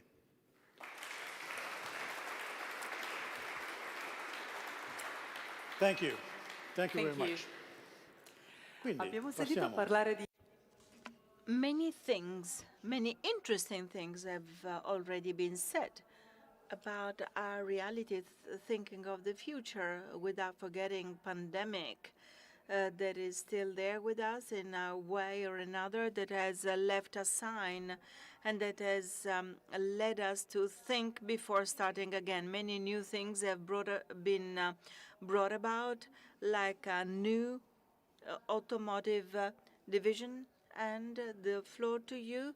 Very short presentation. We just heard the version of a company that came from one sector and moved to our sector. Now we talk about a fundamental player in the automotive industry, namely Bosch. It was a historical brand, and we have here with us the inventor, founder of this new division that was not there yet. His name is Matthias Pillin, who should be connected and be with us already, who is president of Cross-Domain Computing Solutions from Bosch. Matthias, can you hear us? Can you hear me? Yes, we do. So, Excellent. first things first. So How did you manage I would like to open up? Congratulate the organizers of the Motor Valley Fest that despite the still ongoing corona pandemic, you managed to organize once again this prestigious event. For me, as a representative of a big automotive supplier, it's really a great pleasure and honor to address you today with a short keynote. And even though I have to admit, I always enjoy having the opportunity to traveling to Italy, I regret that the overall situation still did not really allow me to come in person today, so please accept my apologies for that one. Well, for a car guy like myself, the Modena region, of course, is associated with probably the most thrilling and desirable cars of the world. But still, I have coined my keynote as thrillingly boring, because I believe that modern software, and the previous speakers have alluded to that already, will change our attitude to driving. So Because due to software, I think driving can be boring and thrilling at the same time. And I will give you a few examples and also touch a little bit on the technology facilitating this development. So looking into our private lives, I think we need to acknowledge that software is governing our daily activities more and more. We are all used to personal computers, and in particular, also the younger generation does virtual reality gaming really a lot. And you know, some people tell me that they would not be able to survive anymore without their smartphones. So, and also in the Corona pandemic, I mean, you see people doing sports a lot, but many of them are being guided by virtual assistants, motivating them to achieve certain targets. And also, I mean, the cooking device on the upper side of the slide shows that companies like Bosch, we are also having lots of success with stuff like smart home or even smart cooking. So whether we like it or not, software and also artificial intelligence are taking over a big chunk of our lives. And really, I believe that the Corona pandemic has accelerated this trend. I mean, if you just think 1 year back, how difficult it had sometimes been to just do a simple telephone conference with many participants all over the world. And now we can hold virtual events like this with really excellent video and audio capabilities. And I think this will move even faster in the years to come. Now, let me come to my home turf, automotive. Oops. Of course, I cannot predict the future, but many studies, and the person from McKinsey already has stated that before, is that the global vehicle production had its all-time high back in 2017. And we see that this market will more or less stagnate in the next decade. However, if we look in the market for automotive electronics and software, we will see a dramatic increase of market size. And by the way, we can confirm that as a big electronic supplier in automotive also by our company growth figures. So we see a big growth in this area already by book business. And on top of that, there will be, as has been mentioned before, a tremendous amount of service business in automotive, which is enabled by software, connectivity, and data. And also 90% of the innovation now comes really via software and not via hardware. And you may wonder what the reasons for this trend are. And I see in particular that consumers really want to transfer their digital experience in their private lives into their mobility needs. Okay, but now, wait a minute. We are in Motor Valley. So this is about great cars. It's about lots of horsepower. It's about high performance engine, be it conventional or electric. And it's about highly skilled engineers developing the most attractive chassis technologies. So we are talking about cars which are designed for desirability, prestige, and thrilling real driving and adrenaline.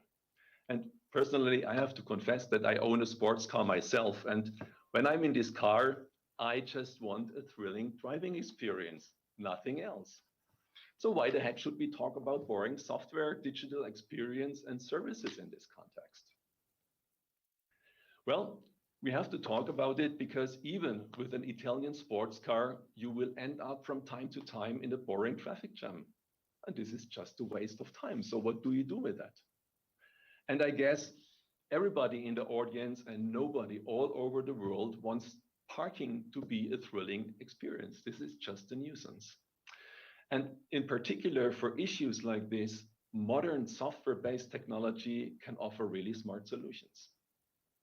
And I would like to give you two really concrete examples, which are on the street or will be on the street with Bosch Technologies quite soon, out of the area of advanced driver assistance systems. And this is in particular an area where my division, where I'm responsible for, spends a lot of effort to develop really smart solutions. But of course, there are others as well, but let's stick for the driver assistance one for a moment. So the first one is hands-free driving. And as I can tell you, this is really one of the big innovation drivers in automotive these days. The idea, for example, is you're caught in a traffic jam, you relax to read a book, the car takes over the driving business, and calls you back to the steering wheel if required, if the traffic situation requires you to be back in charge for your vehicle. So we as Bosch, we are launching a system like this, heading in this direction next year in China. The other one is our advanced parking functions. I think the picture you see on the right-hand side, this is already quite known. So you have a car, you have a very narrow parking lot, you get off your car, you use your smartphone, and your car drives into the parking lot all by itself. So this is boring, but it's really convenient. The other example I like very much is the one on the left side. So many people these days decide to buy big SUVs. And now the question, have you ever driven an SUV? Have you ever tried to get into a washing garage with your SUV? This is really a nuisance. Or have you driven with your SUV really off-road and you would need to know what's underneath your vehicle? So what we have developed with artificial intelligence and the use of data is a way to virtually see through the bonnet of your vehicle that you can actually see what's underneath your vehicle. And this can be really helpful. So you see that on the picture here in the middle, you see the wheels and you see what is really underneath the vehicle just by measures of artificial intelligence and software. And I think this makes driving situations, which can be thrilling, really boring, or call it convenient. But here comes the engineering challenge. Well, in order to make such functions happen, you need engineering skills which are different quite a bit from our traditional automotive experience. And the two speakers before have already mentioned that. So the three big points from our perspective as an automotive supplier is first, data-driven development, it's artificial intelligence, and it's cloud-based engineering. So technically speaking, we call it also continuous development or continuous X. So this means in a nutshell that the car gets better with every kilometer driven. And this holds true for both the development phase of the vehicle and later when the vehicle is already on the street. Let me give you a particular example. We have recently launched with a big German automotive manufacturer our premium parking system. So the vehicle was first deployed in Europe. And of course, in Europe, we find every parking lot and the car drives really smoothly into every parking lot in Europe. But now the challenge is we are now preparing for the vehicle launch in China. And the interesting thing is parking lots in China can be really different. So there's a particular city quite remote in China where you will find parking lots which are greenly lacquered and they have bumpers all around in a yellow, black, shady color. And these parking lots were initially not specified, and initially nobody thought that parking lots could look like that. So what we did here is we used data from the field, trained our parking functions, and later deployed that into the vehicles. Yeah? So that means that the vehicle can learn, but we need different skills and different technologies in order to leverage that.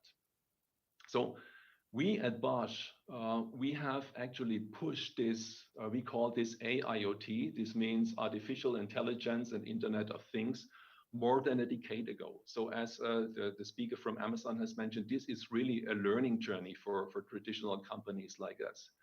But this means that once you invest into that we can use connectivity, artificial intelligence, and data to make our automotive products better every day. Now, you may wonder how we did that. So in the introduction, you already mentioned that we have founded a new division in Bosch where I'm responsible for. We call that Cross-Domain Computing Solutions.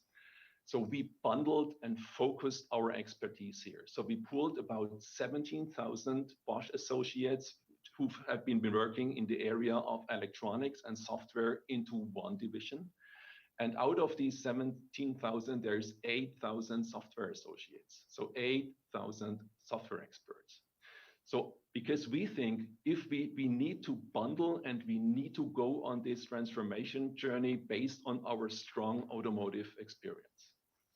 So The other thing, and this maybe nicely relates to the Motor Valley activity. For example, we have started something in the southern German area. We call that Cyber Valley activity.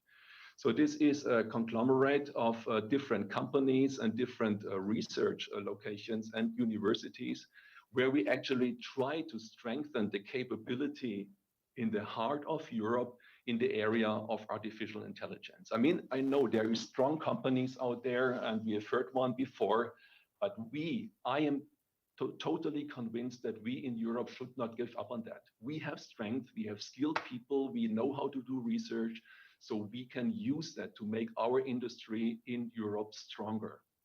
Of course, we also need partnering with external tech companies like Amazon. We have heard that before. We at Bosch doing partnering with a company called Microsoft at a large extent. But really, we need to focus on building our strength and building our expertise. And there is probably one last point I would like to make here. So the new tech companies are really pushing into automotive, and they can really help a lot, as we have heard before. We need these partners in automotive to advance. But we, as automotive industry, in particular in Europe, we should be proud of what we have achieved in the past. And therefore, we can also be really self-confident of what we can achieve even in the future. Of course, we need to transform, we need to shift competencies from traditional fields into new fields. And if we do that, I think we should not give up our heritage of designing great, desirable, thrilling vehicles and make that really attractive also in the new world of software and electronics in the future. We are prepared to do so. So with this, I would like to close my brief keynote. I thank you very much for listening, and I wish you a really thrilling Motor Valley Fest. And maybe in the future, we have these autonomous vehicles driving. You can enjoy reading a book or play video games and drive through beautiful Emilia-Romagna. Thank you very much. Thank you, Matthias. Tanti spunti decisamente interessanti, vediamo che alle nostre spalle qualcosa di importante si sta muovendo, si sta preparando perché... Okay, now the time has come to give the voice to the true leading actors of this edition of the Motor Valley Fest. This is a format that we have adopted. We have therefore decided to involve the manufacturing industry representatives in these issues, and these leading actors are absolutely interesting, and we will give them the floor to listen to their opinions. Do you think that they will all express the same opinion? Maybe, as far as a few aspects, the industry and the various companies might have different opinions, and I think that everyone is characterized by one's specificities and going on with their specific paces. I would like to give the floor, involve and welcome the various speakers. Livia Cevolini, CEO from Energica Motor Company SPA. Of course, Claudio Domenicali as CEO of Ducati Motor Holding and President of Motor Valley Development. Welcome to Mr. Domenicali, and welcome to Enrico Galliera, Chief Marketing and Commercial Officer from Ferrari. And I would like to welcome Orazio Pagani, founder and chief designer of Pagani Automobili. Let me welcome also Andrea Pontremoli, CEO and General Manager of Dallara. Then let me welcome Francesco Tonon, Maserati Head of Global Product Planning, and Maserati Fuoriserie and Classiche. And then I would like to welcome Stephen Winkelmann, President and CEO of Automobili Lamborghini and Bugatti. Okay, we are the two custodian angels, one here and the other one there, to the left and to the right.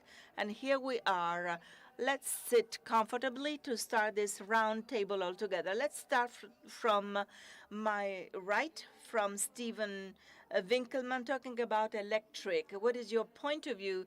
Also thinking of the new expectations, demands of your customers. What about your point of view and answer? Let's start from you. Buongiorno. Well, first of all, good morning. We have a very clear pathway in mind. We carried out analysis, and sustainability is key, and it concerns the entire automotive industry and supercars, super sports cars as well. We have 3 steps, 21, 22. We are celebrating the combustion engine without electrification. In 23, 24, the entire range of Largombini, Aventador, Huracan, V10, Urus V8, they will be hybrid. So they will keep our historical engine V12, but they will be provided with a battery, so plug-in hybrid. And with this, we will reduce CO2 emissions by 50%. As for our investments, these are the most important that we ever made over the last 58 years of Lamborghini history. So we are going to invest more than 3.5 billion euros in the future. So in the second phase of this decade, we will add a new model that is completely EV. So 27, probably 2027. So what are the customers saying? They are ready. Some manufacturers had this experience before us. In our opinion, we are almost about the right moment, because the new generations ask performance but sustainability as well. We launched bridge model towards hybridization, and it was welcomed. So we are convinced that if we maintain, and this is the precondition, of course, if we maintain the performance that is even better than today, so with electrification, the performance must be excellent. Weight, performance ratio, handling. Of course, we want to continue not only to meet the needs and fulfill the dreams of our customers, but also to offer high performances. So, of course, even for future customers, Lamborghini must represent the ideal experience, the positive experience. So let's move to Ferrari with Mr. Galliera to understand. So from the Ferrari side, what is your vision inside the company, but also from the customer's point of view? As we said at the beginning, we are about to seize the most disruptive challenge for the entire automotive industry. Just imagine how disruptive it can be for a company like Ferrari, because, of course, we were focused on our engine, on our sound, but, of course, we have to go forward. And clients say that once a new technology arrives on the market, this has been used to improve the final product. Ferrari always did that by introducing some components that for Ferraristi, so for Ferrari lovers, were considered as, for example, a weird thing, like the dual clutch gear. As for the electrification, this process started many years ago. In 2013, Ferrari launched the first hybrid vehicle, 963 horsepower, a supercar. And in 2019, we launched our first electric plug-in car, SF90. And it's the first Ferrari in full electric, 25 kilometers without noise. The reaction of customers, the beginning was, of course, they were surprised at the beginning, but then they like it because they can get out of the city with no noise, and then they can use the engine later on when they exit from the city. So I would like to invite you all to the Motovalley Fest, because you will see the new car. We will launch this new car. It will be revealed. So everything relies on our ability to use technology in order to obtain the final performance. So driving performance, fun. So electrification, if it is adopted in the good way, it can be a source of amusement and fun. Of course, next challenge is a full electric vehicle. It's not a secret. Our president announced that we are already working on it. We want to have a full electric car in 2025. The great challenge is to maintain this unique characteristics that will characterize a Ferrari car. So full electric Ferrari car.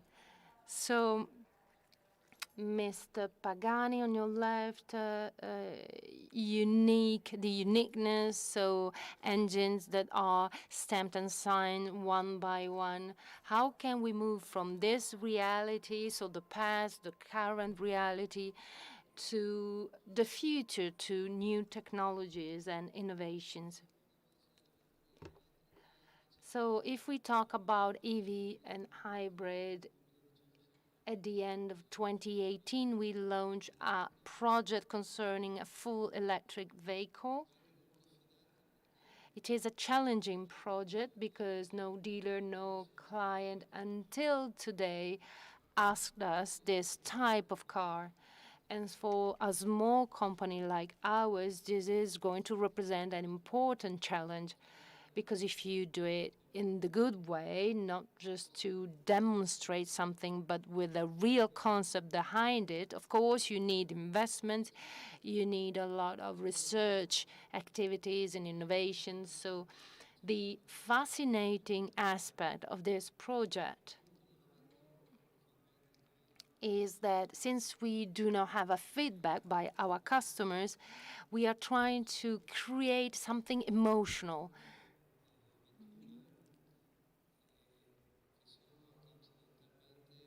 Our cars that are the most expensive ones in the world probably are also useless, so the less useful in the world. So if we can create something emotional, people might be attracted, might be interested in owning a useless car, but electric.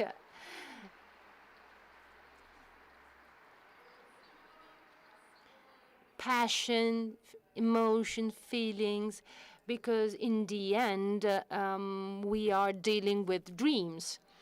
Mr. Tonon Maserati, head of global product planning. So it's a dream that is later on implemented and then maybe can turn into something different.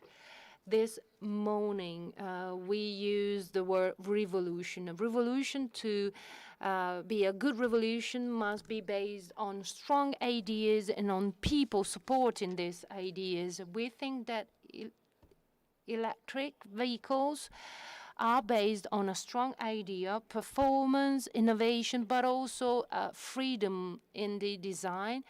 But at the same time, there is the customer ready to embrace this offer, this option. So Maserati really embraced this wind of change, as the famous song said, and we want, of course, to embrace it, to run towards the future, because the future is already here, and our next plan, Folgore, started with the hybrid Ghibli, the hybrid Levante, but the true revolution will happen in the future months. We will launch the full electric, the Gran Turismo Maserati. And Gran Turismo is the symbol of the Maserati brand as luxury, performance, and innovation. And so this is the fantastic crossroad with the future. So full electric with Gran Turismo, but then in the next 4 years, the entire range will be electrified. So all the future models will be available electrified. This is what the customer is asking us. Before moving on with our guests, I would like to give you the floor, Gianluca, for some insights. I'm sure you have questions. Of course, I have to ask questions and to be picky. I would like to go back to what Gianluca Camplone said before. So one of the topics that he underlined, so how the industry is going faster than regulators and even faster than the market. And I'm referring to electric vehicles. And I ask to all of you in charge or head of car companies, so how is sustainable this business model? Because you have to invest a lot of money in a project that is not required right now. So will only the larger companies, will they survive? Or we have here large groups, but also small scale companies. So I would like to hear your opinion, because as Horacio was saying before, we have here large companies and then small size companies. Yes, good morning. I think that it is very important to have small companies as well. My vision is that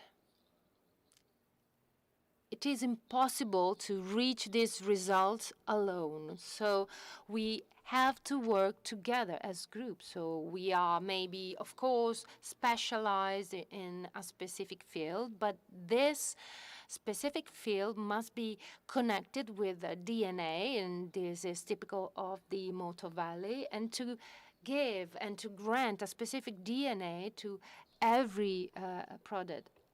I was in Hockenheim with Orazio. Stefano was there, where 200 fans track days, as McKinsey said, is one of the areas where you can have this customer experience. And we were all together, and every customer was looking for the DNA that was closer to their needs. But then in the end, we realized that they were all buying all the product. So it means that we need to work together, and I think we are setting an example here in the Motor Valley.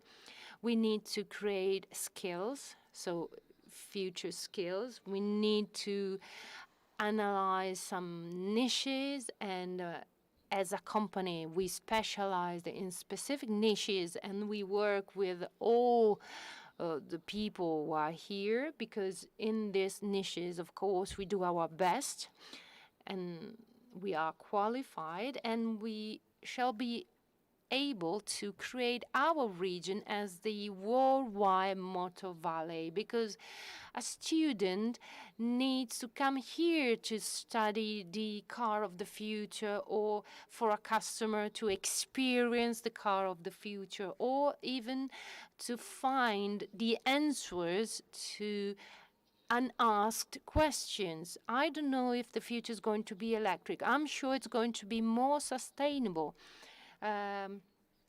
Before there was the ultra-performing, petrol engine and then the diesel. I remember your group, Stefan, won the 24 hours Le Mans race with the diesel engine. And so it was fantastic. And then the new trend is the electric. This is not like this, not going to be like this. We will have a more sustainable combustion. We will have more effective cars, and the motorsports teaches us to be more effective, because the Formula One car is the most effective car that we have today in the world. So we have to learn from these technologies to make our world more sustainable. We have to remind hydrogen, synthetic fuels. Maybe we can preserve the sound, we can ensure emotion. So we have to study all these aspects here in the Moto Valley. We have to be able to give answers to unasked questions. This is our role. Orazio, you represent a small-scale company, but the manufacturer of the most expensive car in the world. I would like to take a step back. I think that this change into electrification didn't come in a natural way, because we are all aware that we need to improve the environment. We need to reduce emissions, but how can we develop this project? It's something that was, that came from the top, a top-down approach, a top-down choice. And sometimes these are not always the right choices, because it was generated by the politicians. So if we think about the energy and how energy is produced in Italy,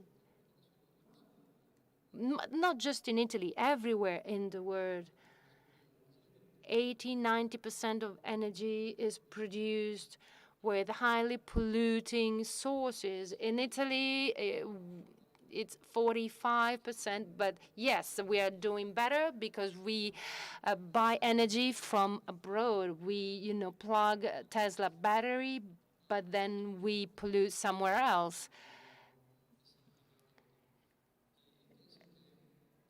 I think that considering the production of energy, what we should do is to focus our resources to increase know-how on how to produce and stock energy. And then maybe we have to avoid the thermal car in city centers, and so maybe driving EV in city centers. We just need, because you just need, to reach maybe 30, 40, 50 kilometers hours. And then we have to be able to concentrate energy. I was in Hockenheim with a customer who is the owner of heating system companies, and what he is now producing in Germany, it's a boiler that is very performing, because they have the anti-particulate filter, and the boiler is something that we have everywhere, even in our homes. So we are polluting in a way. But I think we need to take steps. Maybe in the next 7–8 years, maybe a natural gas car is the right solution for long distances, a hybrid car.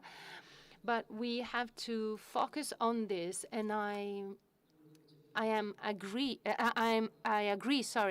with what Mr. Pontremoli stated. So the function of our Moto Valley, or of this rich district, because we have to increase our know-how and we have to invest a lot. So I represent a small company, but we invest a large amount of money in research and innovation.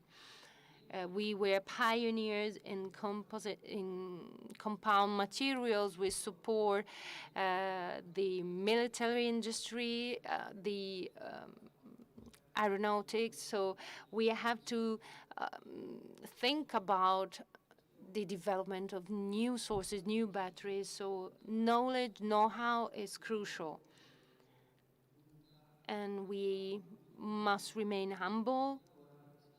We need to work together because customers perceive differences and understand several aspects, while other aspects are not perceived by the customer. Maybe Ferrari or Lamborghini might have a common battery, but then nobody will notice it. It's not the piston of an engine. So I think we should further develop synergies. We have our historical partner, which is Daimler, and we are working together closely. They are investing through AMG. They are investing in this type of projects, and we are following what they are doing. We are working with them side by side, and this helps us because, of course, we are a small company, but we can take advantage of a larger group. So I think we have to prioritize things. Anche perché tu guidi due You are in charge of two brands, and you are betting on the electric as a whole. We need to understand what the regulator says. We have a roadmap that brings us to 2030 with an average CO2 level at the fleet level, so we know what we have to do within our group. But of course, if a car development takes 4 years and the life cycle is a 3+3 or a 4+4 with the facelift, of course, the money I invest today, it has to have a return so that in 10 years' time, I'm still compliant with the rules that will be implemented over the next decade. As for the choice of batteries, we know what has happened over the past 10 years, the ones who have really invested on this technology, for example. We know that there have been cases of companies copying one another, and now main groups are investing on battery. It is not, there is no going back because the investment structure organization is organized in such a way so that we can continue with our project. We couldn't go back. It would be suicide, and we couldn't afford that. As for Lamborghini, Lamborghini was set up by Ferruccio Lamborghini, and it was a true challenge, and so we share it. And as the other colleagues from super sports cars, nobody has told us how to reduce CO2 emissions, but we know how that we have to do it. There is no idea that works better than hybridization, and we are doing it, and we know that our customers would be much more satisfied than today with the combustion engine cars. As for the electric car, it won't just be a super sports car like Urus shows it. We have an expertise, a history. We need to understand whether we need to have capillarity. We need to have the opportunity not to do something that is fake, because what we do should be credible, not just here in Motor Valley, but throughout the world at a global level. And I do believe in it, and I believe in our capability, not just Lamborghini and Bugatti, but everyone's capability to find the way out. um, understand, we can not know what the future holds for us exactly. And we have to find a new way, a real way to reduce emissions. This is what the regulators tell us, like it or not. Our cars altogether are only few tens of thousands a year. We won't change the destiny of our planet, but we have a social responsibility. We have to meet the market needs. My son, for example, doesn't even want to have a driving license. We are for a riding mobility, so we need to believe in a new future, and we have to think ahead of what happens in 10 years' time. So we are talking about performance and customer expectations who are on the other side. But now, not just four-wheel vehicles, but two-wheel vehicles. Mr. Domenicali, Ducati, what about the expectations of a Ducati customer? And I think of a battery that is big and heavy. How can you reconcile this with the performances and expectations? Can we manage to have a positive answer and a good reaction from the market? Anyway, thanks for your question. Hello, everyone.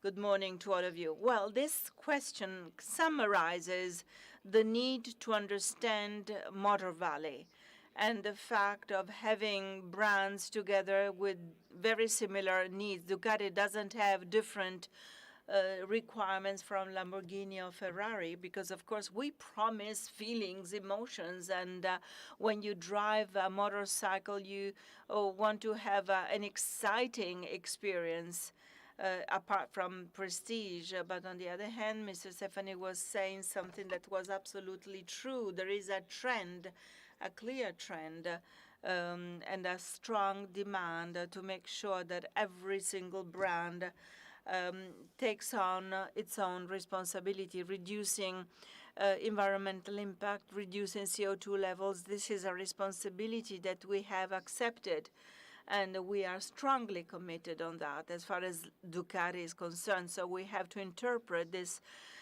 technological challenge, but this is also exciting.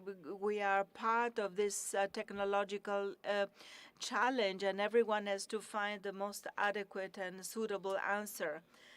Electrical mobility, I think, is today the fittest answer, the immediate answer. Maybe other solutions may be found. And as Mr. Andrea Pontremoli was saying, maybe, who knows, the combustion engine maybe is not dead, but with the synthetic fuels and hydrogen as a fuel, they still need to be fully interpreted and implemented. It depends on what happens over the next 10 years, whether hydrogen can be produced at adequate costs, and whether we have to see whether that becomes economically viable, and also the ability to extract synthetic fuels, not from oil, but from alternative sources. And we need to understand what the energy balance will be. But let me also say that electric engines are absolutely exciting. It doesn't remove the pleasure to drive your car or your motorcycle. Of course, the problem that exists with the fully electrical engines is the heaviness of batteries. The chemistry of batteries as a limit in the energy density, but all this is changing rapidly. If we think of 15 years ago, the situation was completely different, and in our group, we have a clear roadmap of what the evolution of batteries will be. Solid-state batteries are around the corner. It won't be the quantum leap forward, but it will be an important step forward. And I think that during the next decade, there will be an evolution as far as batteries are concerned, and that will continue. That is bound to go on. So for Ducati, the roadmap is similar to the one followed by super sports car manufacturers, namely hybridization that will happen during this decade, and then electric vehicles that will be specific depending on classes, not just the super sports vehicle. And I think that in the second half of this decade, well, I don't think that we can get to the same power as the traditional ones, but by reducing CO2 levels, this is the secret, so that we keep the promise, so that every new launch that we make, that product will be better than the previous one. Okay, thank you.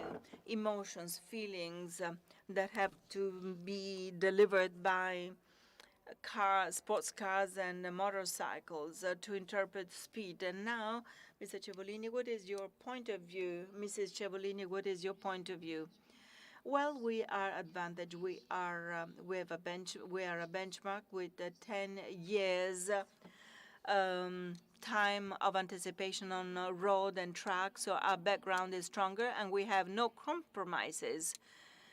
So the combustion engine manufacturers have a limit. We don't, because we are just an electric company, so we can focus fully on the continuous and absolute development of excellent discoveries in the electric sector. So that's what we are going to do.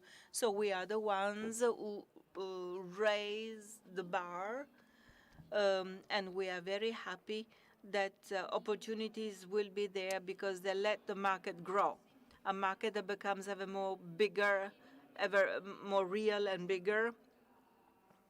And as the McKinsey survey showed, since I am very optimistic about the electric engine, so it is not just a top-down push, but also a bottom-up push.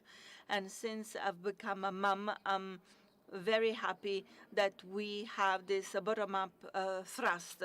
We, as mothers, individuals, people thinking of the new generation, and so that this market grows better and quicker, so that other startups can let this market grow more rapidly and better. So the evolution will speed up. And this is a very clear and positive message. We need to be happy because we are doing the best without, of course, giving up the Motor Valley tenets, the super speed cars. And nobody would buy a car given for granted that it is the best in class. So that's where we start from. We provide a sort of ancillary services, but we are Italians, and we need to really keep the flag high of the Made in Italy and be excellent as we've always been. Of course, we need to talk about electric, but what about communication about the electric engines? I know that Quattro Ruote magazine is the magazine that is usually read by car fans, and so I am their spokesman. Massimo Genzer, I don't know whether you remember, he was one of the marketeers in Italy, president of Ferrovie, and he has been somebody who is true expert. And an email was sent there. As for human change, consumers change, you cannot forget about a shared cultural attitude that requires understanding of phenomena and impact on an individual and collective basis. When it comes to shared mobility, you cannot forget about technical aspects of products as well as the emissions, and we need to broaden the horizons and think of the global program to achieve the target. And all this is not yet happening, and consumers are doubtful. I mean, if you take into account what millions of Quattro Ruote readers say, they don't understand why we shouldn't go for that. Being the leaders in the industry, maybe isn't the industry using some communication languages that would be good for combustion engine cars, whereas now we are doing technological transition, but actually it is a cultural transition? Who would like to answer? I will start. Stephen. So it is not just the car industry that needs to provide an answer, because of course we need to replace the petrol station that in 4 or 5 minutes allows us to fill up our tank and be on the road again. Whereas today, with the electric cars, we need to wait for the recharge time, and we need to think of the range that can be covered by our vehicle. And if we cannot explain that to society, to people, readers and consumers, it is because there is no holistic offer to be delivered to consumers. And today, the price has an impact on average that has not been said yet. I don't know whether our colleague from McKinsey showed it, but even in 2030, the combustion engine will account for 50% of the purchase, and it will be low range of the market. And this is a problem that has to be faced by manufacturers, because anyway, batteries will be a few €1,000 higher than a traditional engine. So this issue is quite complex. I lived in France over the past few years, and so I really experienced what the yellow jacket movement meant, the Gilets jaunes. Macron increased the fuel price to subsidize this transfer towards sustainability, and it was not understood and accepted because, of course, there are commuters, there are people who were invited to go and live in the outskirts of cities, to go to the city center to work by car. It doesn't work anymore, but it was not planned in advance, and that requires a holistic change. And so we main car manufacturers are working on it. In the USA, a big project is underway to have a capillary distribution system, and the same is happening in Europe. In Italy, as against other countries, when it comes to acceptability of the electric vehicles is concerned, and I agree with the Mrs. Cevolini, and this is good for the planet and for the population. And so it is maybe our fault if we didn't manage to deliver this message. It is a problem with communication, not just Livia's case, but also Tesla's case that has come out of the blue with a success story according to a bottom-up approach, not because the regulation imposed it, according to a top-down approach. So, electricity, electrical cars have managed to electrify and excite the users. If we read about and think about these startups. And now there is a change towards this direction. This is the road map to follow. It is up to us to write this new story and to follow this pathway.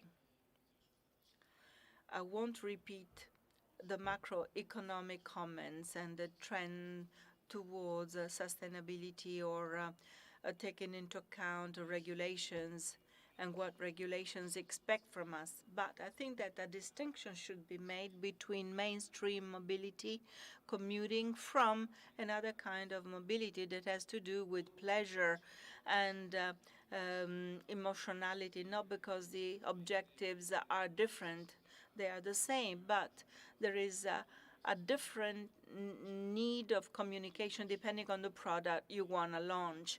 A company like Ferrari still needs to work on electrical solution, and its main driver should always remain performance. That is the source of emotion. Somebody doesn't buy a Ferrari just to commute and to go to work. Some do, but generally speaking, a Ferrari car is used on a Sunday to have fun, either on the road or in a racetrack. And of course, emissions are important as an issue, but this is an addition when it comes to Ferrari or others. So maybe a distinction should be made between the role played by that kind of car and the position of that manufacturer on the market. So I think that the main problem is the one related to the usability of the tool, apart from the cost. Luckily enough, our customers don't care too much about costs. But when we think, we are, of course, talking about the so-called ultra-high net worth individuals. But how long does it last? Is it bound to last? Not very long. Sustainability also matters. And there is a risk in entering this new market centered on sustainability, but there is also a risk in not entering it, because if you don't do it, you will be cut out from the market. And one last detail that I really care for, as Mr. Razzi said, not just Ferrari, but the other sports car do have a function. They are not useless. They are toys that cost a lot, but they make you happy and they excite you. When I look at a customer in his eyes, in his face, they look at these cars and they smile. They are in awe, as though they were admiring a work of art. And so they laugh and smile even more when they drive it. So the pleasure deriving from driving these precious and exciting objects, these are tools that in certain occasions make you feel well. And the big challenge is to use the new technologies, be they electrical or others, who knows, that are under study, that allow us to keep this positioning. Because our companies like us, we are a small company as against big giants. If we can go on sell small objects, we want to continue and let our customers dream and smile.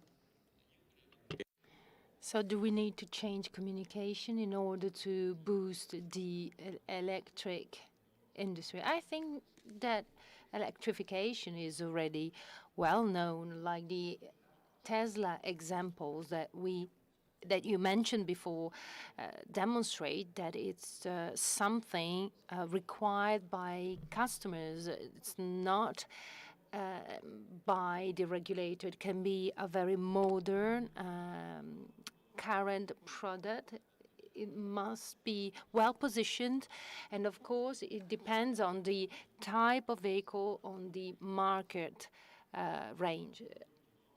Market segment. I think it's probably more difficult in the lower segment. It's going to be longer, a little bit more difficult, as Mr. Muzzarelli was saying before. I think it's good to keep on walking, even if we go slowly, but we need to keep on walking. We saw some plans reaching zero emissions in 2050. Audi is going to launch the last internal combustion engine in 2025. Starting from 2026, they will only produce EV. But in Brazil or in China, where the situation is different, launch plans are different. So I think we need to first understand the necessities, and we need to define timing based on the brand position, based on the models. And of course, we have to keep in mind that the product must be meeting the needs of the customers. We need to match demand and supply, of course. Otherwise, there is a strong regulation pressure, which is, for example, the prohibition of using some cities or some incentives. And of course, regulators may accelerate some transitions based on their choices. But it will be fair to stop the circulation of those who cannot afford, this technological leap. Do we have a mic for the mayor? I think it's not fair. I think that the regulator must understand that there is a line that has been depicted, so that of sustainable development and the transition, the ecological transition. And then we have to walk step by step, and then we have to create the whole ecosystem. We need electricity, charging stations, we need the energy. We have to accept this transition if the entire country, the entire state can meet the needs. And I refer to vehicles. I do not call them cars any longer, but I would like to use the term vehicles, because even less rich people must be able to have a vehicle in order to commute, to move. Today, electrical cars are much more expensive. And so if a worker needs to buy a car, of course, he or she is going to buy a diesel car that is maybe Euro 6, and it is, of course, meeting his needs. So we need to find in Modena, as we are doing in Modena, companies manufacturing electrical vehicles at affordable prices. And if the public sector can offer and provide the services and the energies, then we can be stricter in our regulations. But in my opinion, for example, public transportation is fundamental, but it's not the only tool.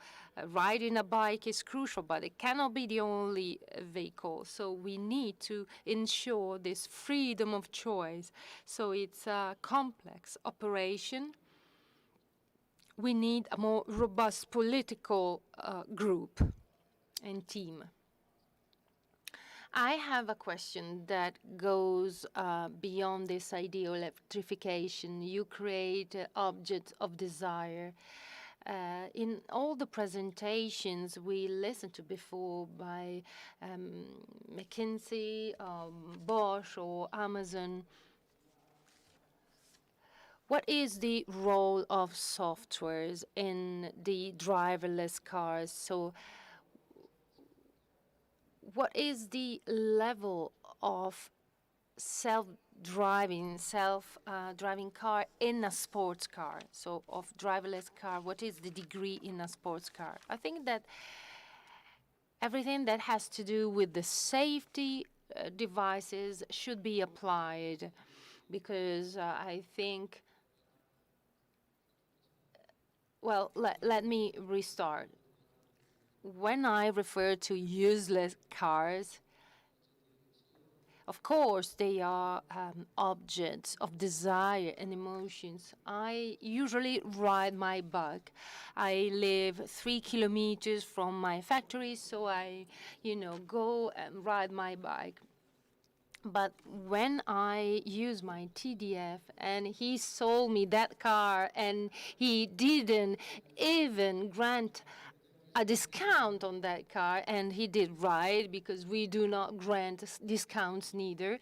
When I, you know, hear the noise, see the horse, and you think about the history of Ferrari or Lamborghini, so you perceive emotions, you think about Enzo Ferrari, about his challenges. Of course, the emotion takes you by dismay, so it's very important. And I think that the same reaction when you drive cars built in our region. California, which was forward-looking in terms, as for pollution and environmental regulations, some decades ago created some rules in order to manufacture electrical vehicles in a quick way. So there is this Volturno Nocturno, a car, electrical vehicle included in the General Motors catalog of 30 years ago. But all manufacturers said we can produce the electrical vehicles. The problem relied on facilities, on the autonomy, but there was another problem, the cost.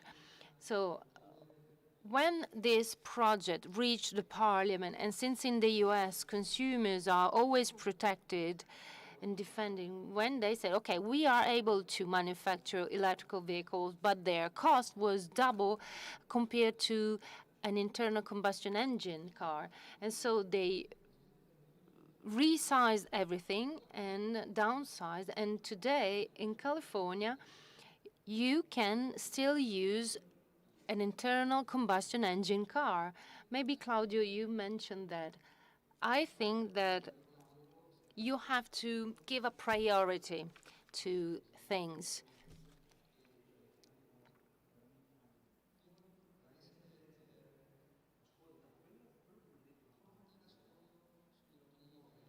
It's not just a focus, an exclusive focus on car.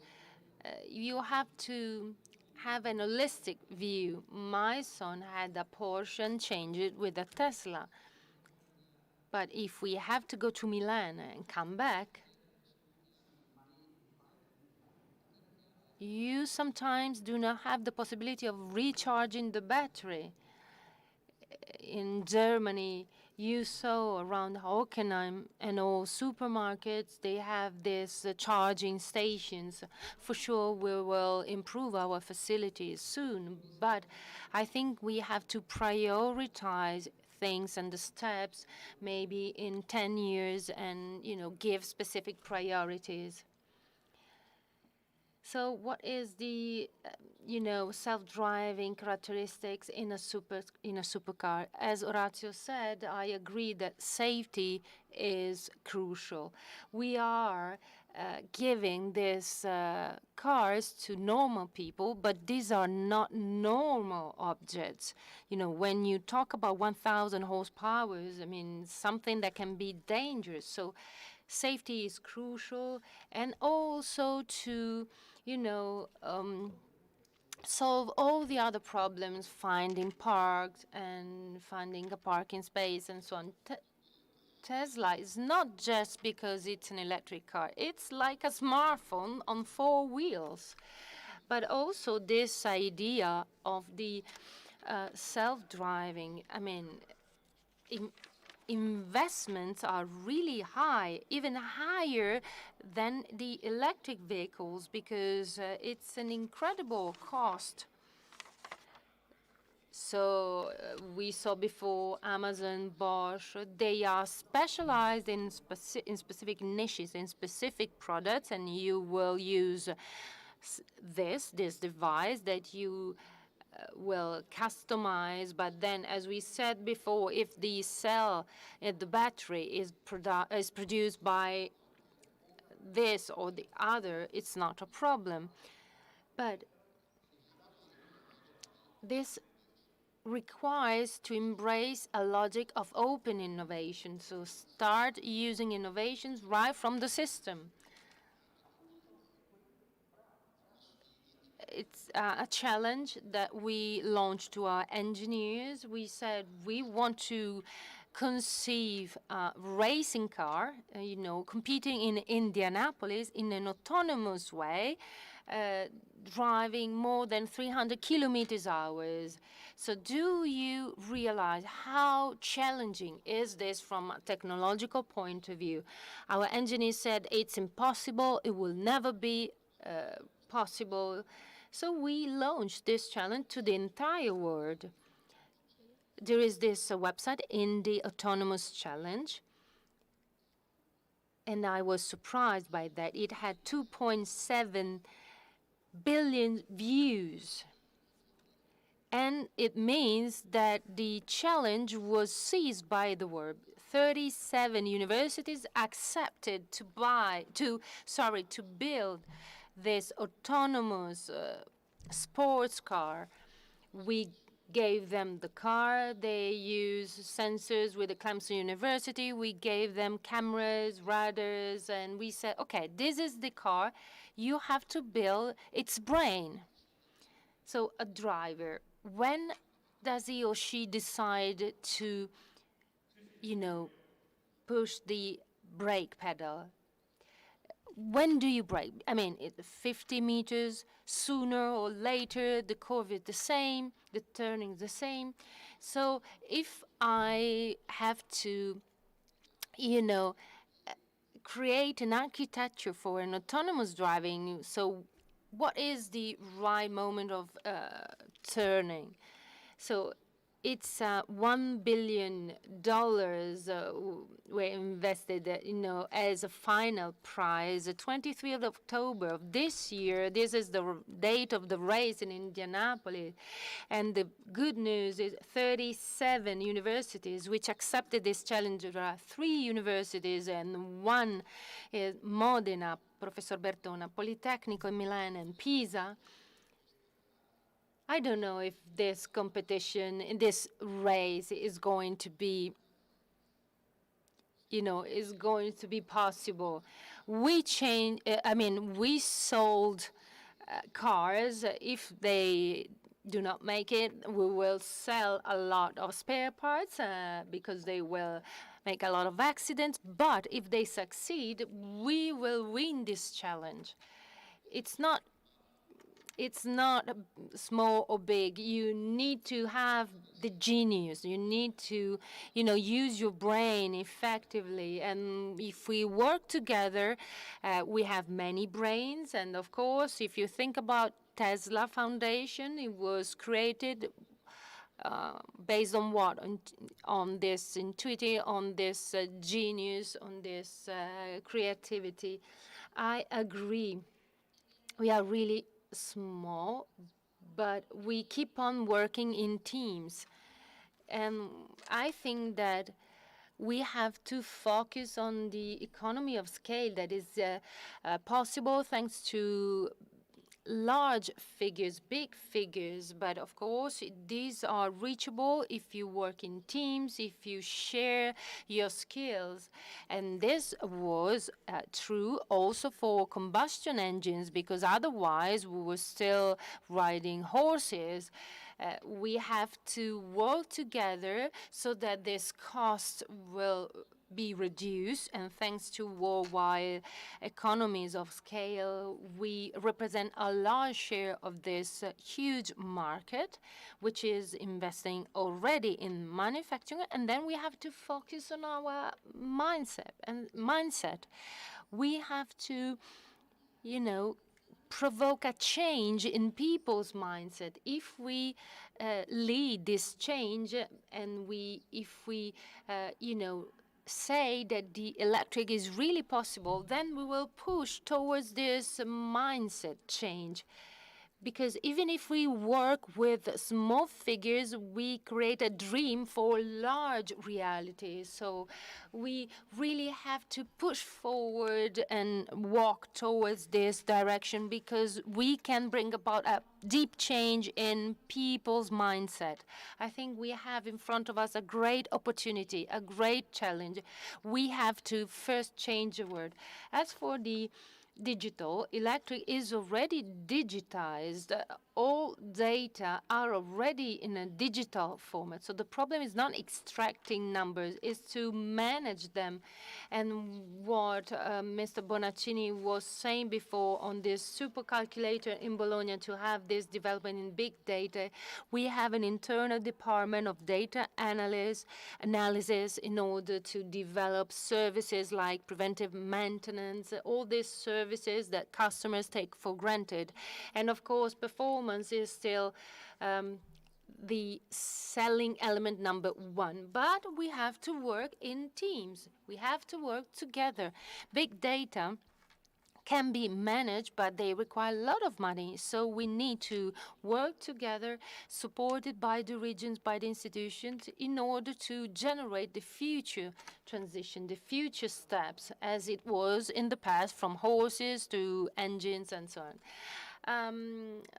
I would have many questions, but we are at the end of our morning. So I give you the honor and to conclude this session. But the fact of having FEW in Reggio Emilia, for those who are rooted in this area, like your companies, does it mean that Motovale represents the center of excellence, or then it's a problem because Chinese do come here? I am involved. We are now involved in the aerodynamics. For me, it is an opportunity. First of all, it means that Motor Valley is fully acknowledged at a global level, and then we are obliged to do investment that we cannot afford it. As for the electric sector, we haven't invested a lot, and in this case we will be obliged to do it, because we now have 4 engineers on electronics and the others, and you are totally terrified that they will be taken away. How can we have 5,000 IT engineers, electronic engineers? So it is also an education challenge. It takes years before they get there. Before you manufacture the first vehicle here, it takes time. It's not as easy as that. Already the design stage, they've used a word. We want to do a network of know-how, because we don't have know-how. We have no know-how, and so they are using the already existing know-how, and we want to make sure that this becomes a challenge and an opportunity. An example, I come from Bardi, where there is a castle, and I always say, if the castle had the wheels, it would have been taken away from and stolen by Chinese, but it doesn't have any wheels. But so if you want to come and see the Castle of Bardi, you have to come there. And the Motor Valley cannot be brought away, because it is a system, a network, a cluster. You can take a little piece out of it, but just like all the other systems, they self-adjust, and the network, the mesh, will be recomposed again. I think it is both things. It is an award, a recognition, an acknowledgement, because we are in a land full of excellence, and it is a recognition by the rest of the world. And of course, it is a challenge. We have to be honest. There is a new player. This new player has to grow in terms of competences, but it will oblige each and every one of us to do things better, as we did in terms of training, retention of new talents. And I think that competition is always positive, and it stimulates others. So at the end, all in all, it's positive. Stefano, you've talked about problems Today we are 2 people, and then a third one comes. It takes years before you put things in place. So I fully agree with what Claudio and Andrea said. We cannot deny that a new player is there. If we are 10,000 and they want to have 1,000 people to be hired, they cannot, of course, hire them from Scandinavia, Greece, or Germany. They have to hire them from here. And so our area has to be able to come up with novelties. And in the Motor Valley, the network exists, and it plays a vital role, and we need to be even better in retaining our talents and skilled workers. As Claudio said, I don't want to repeat things. 2 more aspects that are not so easy to find on the market. Brands that mean pleasure, excitement, passion, and you cannot really steal them away. Being the president of Munar, namely the university, by the way, last year we introduced the 7th university degree course specializing in electrical vehicles, and I want to underline that and to stress what has been said by Mr. Winkelmann. If we are 10,000 and they want to grow by 1,000, we need to grow the skilled manpower rather than stealing manpower one from each other. And we want the brains coming from abroad.